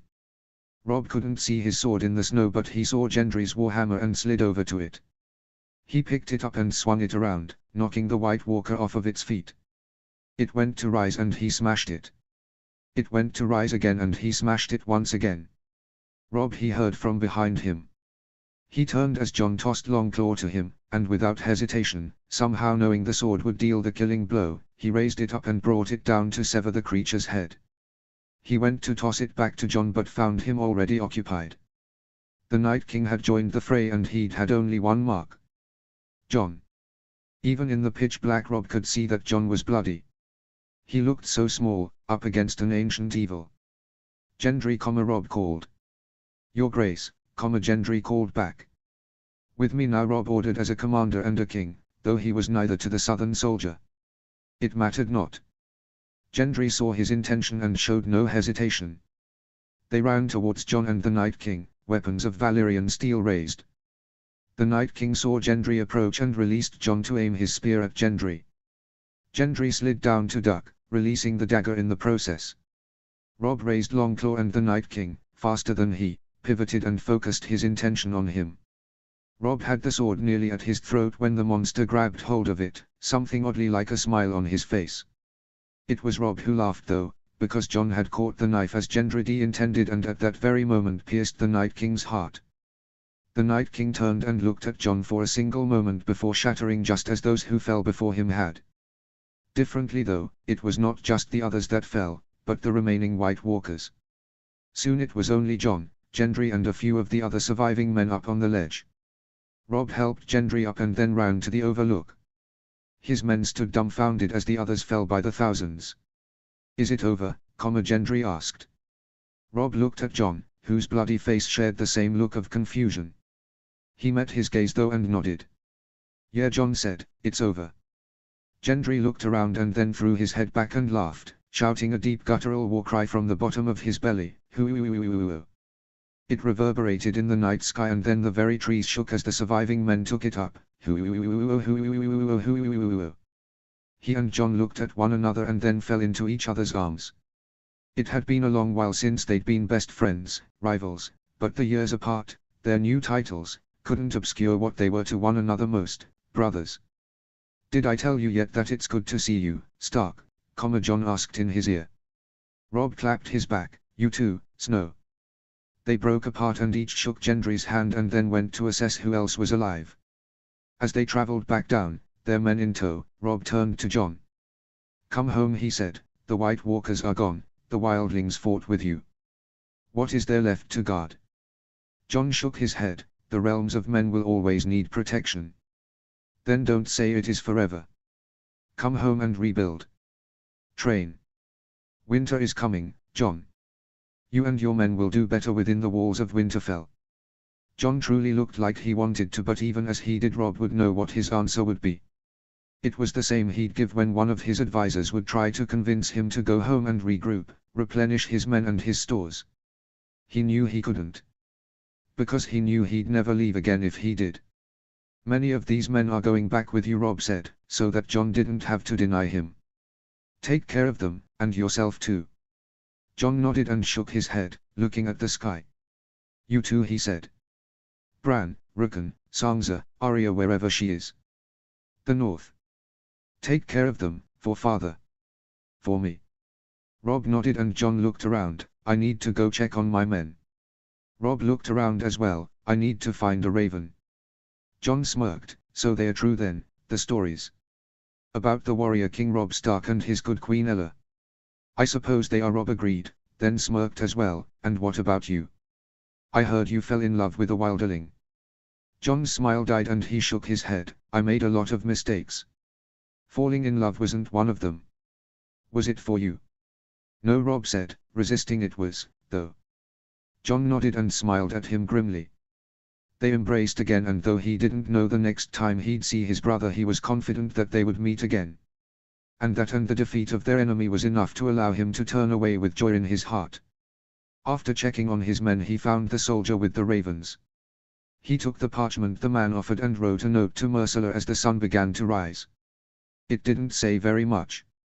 It was just enough to let her know that they had won, and she was safe, and that he might have written more if only it would not have delayed him returning to her side.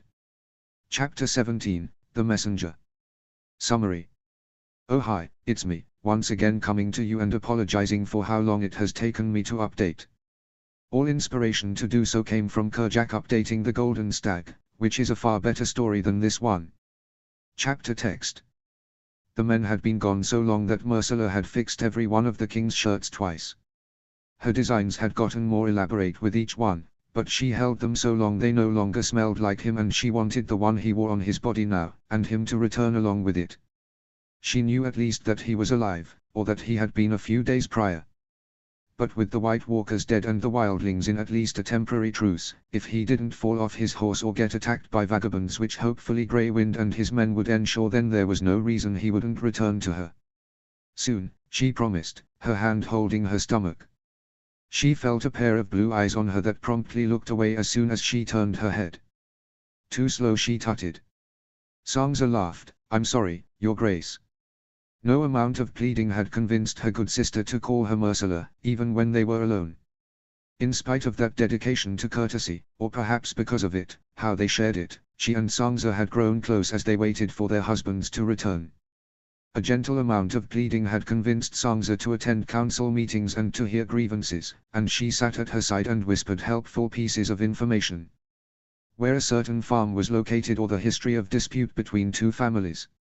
There was so much about her country that she still had to learn, but Sansa was a gentle, patient teacher.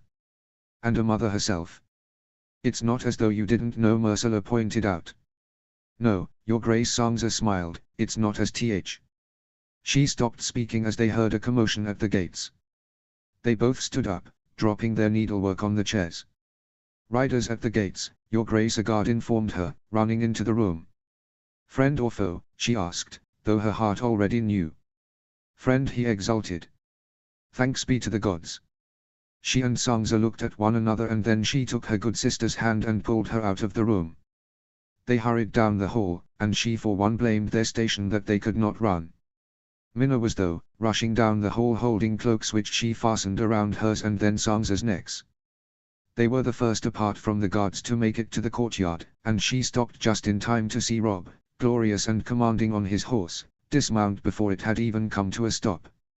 He looked at her and she at him. He was filthy from the road, and she knew that blood likely rested on his armor along with dirt, but he was here, and he was looking at her like he wished he had never left her side. She moved to curtsy and he shook his head, all but charging towards her. Don't you dare. Myrcella let out half cry, half laugh, but he swallowed it as he took her in his arms. She hadn't realized she'd been sleeping until his kiss woke her. His armor made it impossible for her to cling to him the way she wanted, so she reached up and took hold of his cheeks, which were cold from the road. He kissed her long past what was dignified for two monarchs, and she clung to him like he was nothing more than a farmer and she his sweetheart. Oh, my queen, he kissed her once more and then held her to him, nuzzling against her ear and her neck. My perfect little queen. Robb, she cried softly against him so no one else could hear, you came back. How could you doubt that I would, he asked, pulling away slightly. His hands moved up her body until they cupped her cheeks in them. When you were waiting for me. She kissed him again, afraid that she would tell him and all those standing by how much she loved him if she did not find another occupation for her lips. He kissed her back and then tucked her into his arm and turned to Sangza. Like her, Sangza was about to curtsy, but Rob stopped her with his hand on her arm, pulling her in so that he was holding them both. "Welcome home," Sangza said into his neck. She felt Rob tense and pulled away slightly to see Rob cupping the back of Sangza's head. Her eyes raised to his and she saw it, a weariness. A reason other than his desire to return to her that had sped his horse forward. Myrcella took hold of Sangza's hand and her good sister looked down at it and then at Rob. "My husband?" she asked, her voice like steel. Myrcella squeezed her soft hand. "Alive," Rob noted the most important and then the second, "but wounded." "Badly?" Sangza asked, though her voice suggested she already knew. Rob nodded. "If the gods are good, he will walk again, but not for some time. He's traveling back in a litter, he's with the rest of the men. It will be some days before they return. He asked me to bring you his love." "As he has mine with him," Sangza agreed softly. "I would have stayed with him," Rob promised, "but he asked me to come home." He wanted you to be prepared, Sangza. He didn't want to upset you. Doesn't he know me better than that by now?" Sangza asked, and then immediately broke into a sob.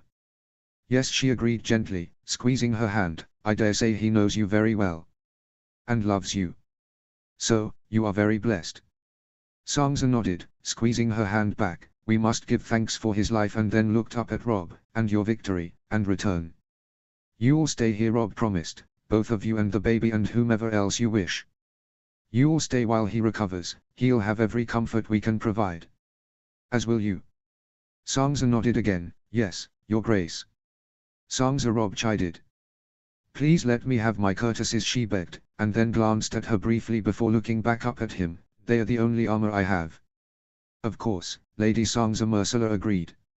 For she had no idea what she would have done at certain moments in her life if she had not been able to hide behind her own. "Would you like to go to the Godswood?" Sangza nodded, "But on my own, I think." She turned to Rob. "Thank you. I know that message must have been a heavy one to carry." Rob pressed a kiss to her hair and Sangza curtsied to them both and turned on her heel. Other than a gentle stroke to Grey Wind's snout, she acknowledged no one. Rob glanced around and then pointed to two men and her, and the guards started to follow her at a safe distance. "Will he really heal?" she asked. "If the gods are good," Rob agreed, and then looked down at her. "There will be life, but only time will tell what else." "How did it happen?" she wondered. "Saving Lord Garland's life," Rob half smiled. "I've been assured too many times, the North will have every gift of thanks for saving Highgarden's Sir Gallant himself. We'll have to have the potters working day and night to make enough vases for all the flowers that will be received." She half smiled as well. He kissed her forehead and breathed her in. "And are you both well?" She felt his hand on her stomach and she looked up at him. "If you crossed each of the 14 seas, you'd find none in better health nor spirits than we two, now that you're here." "I would have crossed each of them just to hear you say it," he promised. He shook his head. "You have no idea how much I missed you." She gave him a small smile. "Perhaps I have some idea, my king. After all, you had well enough to keep you busy while I had little to occupy myself with except thoughts of you."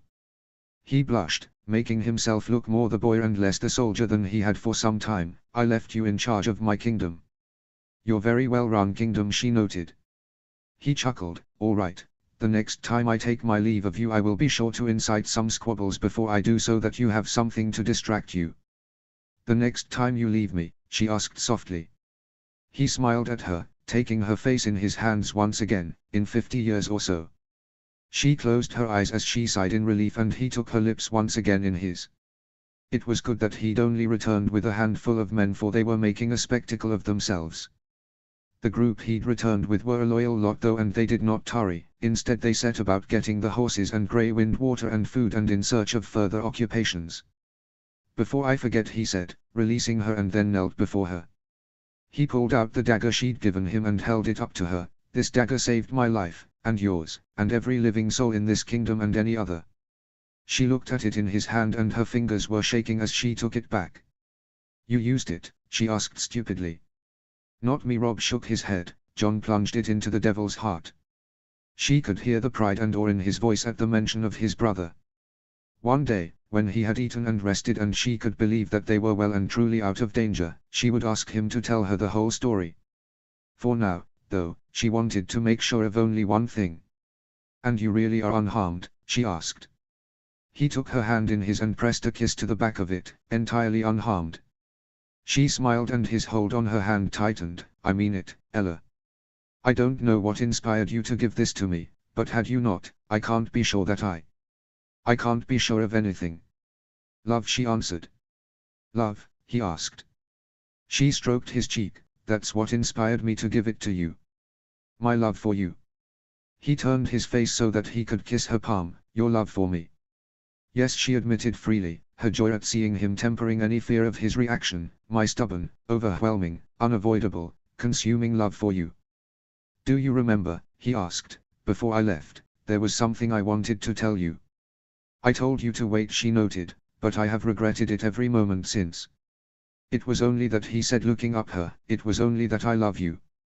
That I love you so deeply and so completely that above all other stations, above all other duties, above all other honors, I'm yours, first, last, and always." "Only that," she teased so that she wouldn't cry of happiness. His grin was heartbreaking as he nodded. "Only that." She leaned down and kissed his lips and he raised himself up and then her too. Though she ought to have been, she was not embarrassed by the display they were giving to anyone in sight. He was her king and her husband and she his queen and wife. In the history of kings marrying princesses there had never been two more suited than they, and it would do their people well to know that the peace their safety relied so heavily upon would hold steady. Rob set her down and sighed. "I ought to meet with the council, they'll be eager for news. Will you accompany me?"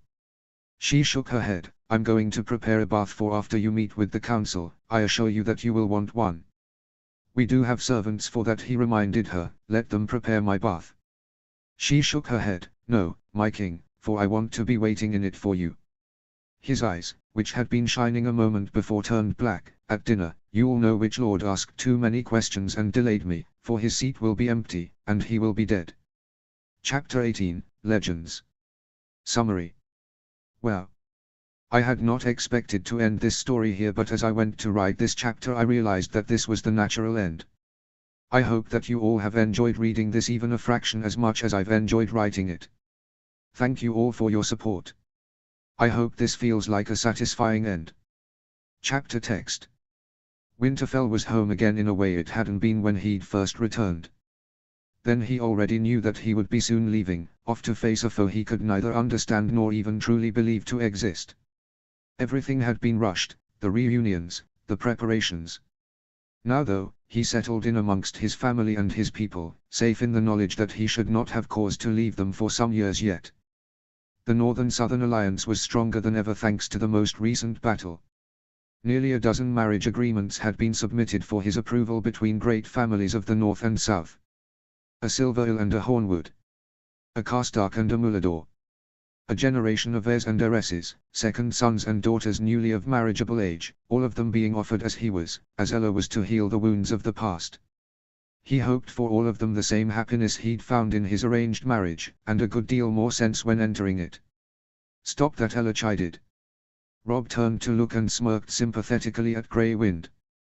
The kittens he'd gotten for Ella had taken a liking to him and were each tugging on an ear, using their little paws as leverage to pull harder. She leaned down and nudged one of them off, but it only attacked Grey Wind again. Rob picked it up by the scruff and the little kitten immediately started batting its paws at him. It was an adorable little thing, and they had their run of the castle. One of them had crawled into Garland Tyrell's lap at council the day before, distracting him until he'd had to cough to hide his laughter. "Your least obedient subjects, I'm afraid," Ella smiled. "But fierce indeed," he agreed, scratching underneath its chin until it started purring, the fight leaving it, when needed anyway. Ella leaned her chin on his shoulder and her forehead against his cheek, and helpless against those hands of yours. He felt himself growing just from that little touch, those few words. Since he'd returned their hands had hardly left one another, but it wasn't enough. Nothing, it seemed, would ever be enough for him when it came to his wife. They were seated in the library, both looking over documents, none of which were of very much consequence. "Ella," he murmured. "Kiss me," she sighed. "Is that an order?" he asked. She tilted her face up to his, a formal petition. She was his most loyal subject, and as such he granted her request, taking her lips in his. He wrapped his arms around her, taking her cheek in his hand as she deepened the kiss. Somehow, he'd pinned her against the back of the seat, the upper half of his body entirely covering hers as he kissed her again and again. The moment he stopped kissing her, she'd tell him they were making a spectacle of themselves. He knew she didn't truly mind, and it served as a good reminder to them both, but in truth, amidst the overwhelming love and desire he had for her, there was something else there that meant he'd never heed her warning. Though they were a long way from the road and the earliest days of their marriage, he was not sure that he would ever forget or move past what had happened with Lord Corving. When he thought about those days he felt shame, an unbearable shame, and the idea that he'd ever appeared indifferent enough towards her that someone had suspected he wouldn't mind the murder of his queen filled him with a rage he'd not felt in many years.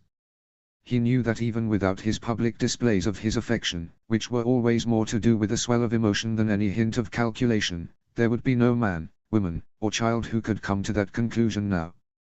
The ease he felt with Ella, the absolute admiration he had for her, and the genuine and unrivaled enjoyment they found in one another's company was plain for all to see.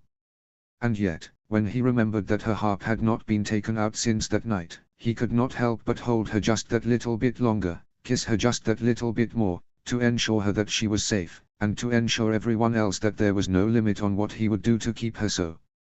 Especially now, with his child growing inside of her. He moved his hand to her stomach where he could feel the small swell that had started to appear. "How is the babe?" he asked. She smiled and covered his hand with her small one, calmer. He couldn't help but be concerned. "That may be sign of a weak child, is that?"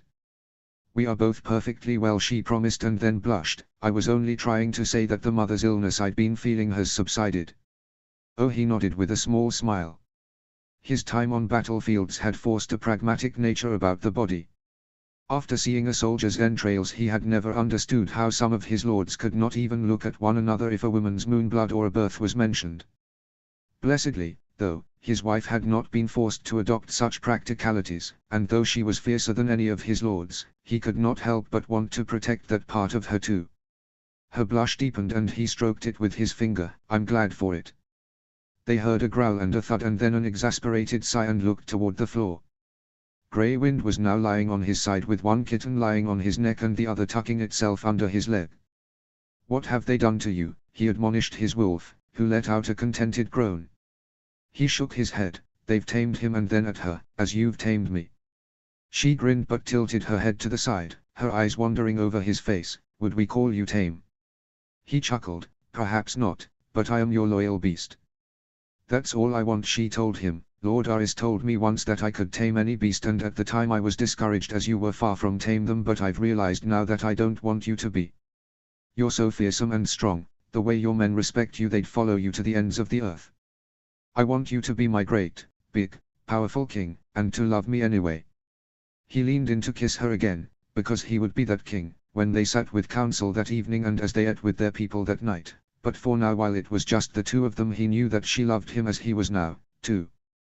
Before he got a chance to kiss her though, he caught a flash of Auburn.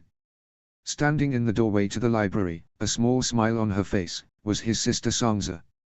"Forgive my interruption, your graces," she offered with a curtsy. Ella nudged him, telling him not to insist upon Sansa foregoing her courtesies, and she turned to his sister and smiled. "Your interruption is always welcome, Lady Sansa," and then nudged him again so that he wouldn't clarify her statement. He swallowed a laugh because for all her talk of not wanting him tamed, she certainly could rival the Hound's keeper. "He's ready for you, my queen," Sansa smiled, "if it pleases you." Robb grinned and turned to her. "Can I watch?" "Yes." Ella smiled at them both and turned to him. "I have need of you, actually." He stood up and took her hand in his and raised her as well. "My protection." She laughed. "Not quite." Grey Wind and the kittens got up as well and followed them to the doorway. They walked through the long hallway and up some stairs and then down some others and then into a chamber with an opened door. "Your Graces," Lord Goran greeted them both, adjusting himself as though even now he might rise from the chair that he'd likely be seated in for the rest of his life. He bowed his head to his friend, as did Ella, as Sangza went over and adjusted his blankets. Goran gripped her hand and pressed a kiss to the back of it as she stood behind him. Ella turned to him and said, "Your Grace." "Yes, my queen," he adopted her formal tone. "It is with a heavy heart that I tell you, Lord Goran has been gravely disobedient," she sighed. He fought to keep the smile from his face and adopted his kingly voice. "Is that so?" She nodded. "I ordered him not to allow me to win, and yet he continues to do so." "That's untrue," Lord Goran argued, foregoing all sense of formality. Robb glanced at Sangza, who was so horrified by her husband's tone that he couldn't help but torture her further. "Do you call your queen a liar, my lord?" "No, your Grace," Lord Goran amended, "only that she has less faith than skill." He looked at Ella. "Is there any truth in that, my queen?" Ella ignored him entirely and went and took her seat across from Lord Goran. Sangza was now biting her lip to stop herself from smiling, and he couldn't help but wink at her as he stood behind Ella's chair. "Your Grace," his wife said, "please order Lord Goran to forget that I'm his queen." He chuckled, looking at Lord Goran. There was no subject less likely to forget that Ella was his queen, nor love her more. Since he'd returned, Ella had arranged for his every comfort, and for Sangza's. As the Maester had suggested she should not pursue the more energetic dances, Ella would sit by Lord Goran's side while he partnered Sangza, the two of them clapping to the music and laughing as they watched all of the merriment. When Lord Goran had been well enough to sit up and keep awake for more than an hour or two at a time, Ella had brought him her Sevas and the pair had been playing for an hour each day ever since. "Lord Goran," he addressed him. Lord Goran looked at him, and there was humor but reticence there. He could not tease such a subject, one who loved his queen so dearly. So he merely said, "Do your worst." Ella opened the game, and then Goran submitted his first move. The pair of them got lost in their own little world. It was charming to watch. They both had quick minds and a true love for the game, delighting when the other made a particularly inspired move as though it did not hinder them. Sangza moved away and sat by the window, so he followed her. They looked out over their families' lands, their spouses' gentle banter in the background. "What do you think father and mother would say if they could see us now?" Sangza asked. "Together in our home, with our younger brothers. The North safe. A king of winter on the throne with his sunshine queen. One prince in the cradle and perhaps another on the way." "Father would say nothing," Robb joked, trying to quell the thickness in his throat. Neither of them named the sister who'd not yet returned. Gendry, he'd found out as his new friend rode by his side back to Winterfell, knew Arya. They'd traveled together years before when she was little more than a child. Robb had offered him a place in his court, but Gendry had instead asked for his leave, and a promise that if he found Arya he could ask her to be his wife. Robb had granted him his blessing, a horse, 10 men and the money for their journey. When he'd asked where he'd start, Gendry hadn't hesitated and merely said, "Bravos." There was something in his eyes that told him that Arya would be found if not returned soon. So, Robb looked out over their kingdom and looked forward to the day when Arya would groan about being called a princess. "Has Lord Goran told you what I asked?" he wondered. Sangza looked down at her lap and smiled. "Yes, he has." "And?" Robb wondered. "And I think that he could serve no better king, and you could have no better hand," she told him. "But do you mind," he wondered, "staying?" She smiled. "It's funny, isn't it? When we were younger all I wanted to do was get away to the south and you had no interest in it. What would you have said then if I told you that I couldn't imagine a place I would be happier than here, and that the south would give you your greatest joy?" Robb glanced at where Ella was clapping delightedly about a move that Lord Goran had just made, before leaning forward and asking him questions about it. He watched Lord Goran spoke in his gentle, measured tone, pointing from one piece to the next, advising his queen. If Ella had their son in her stomach, then his and Sangza's son would be raised as brothers, and if she was growing their princess then she'd find no greater protector than her older cousin. He'd promised his mother once that their family would be united once again. For a long time he had failed in that promise, but he never would again. "I would have told you that you'd been listening to too many of old Nan's stories," he told her. She smiled, looking at her husband and his wife. "When they tell our stories, they'll talk about the battles, 2 young kings, one evil the other brave, and their sisters. Both beautiful," he interjected. She blushed and continued, "White walkers and direwolves, rebellion and armies marching in the night. a king, worthy of his people, and a queen, worthy of him. But they'll never know this part. That's all right, he smiled at Ella, who turned to him and smiled back. We do. The end.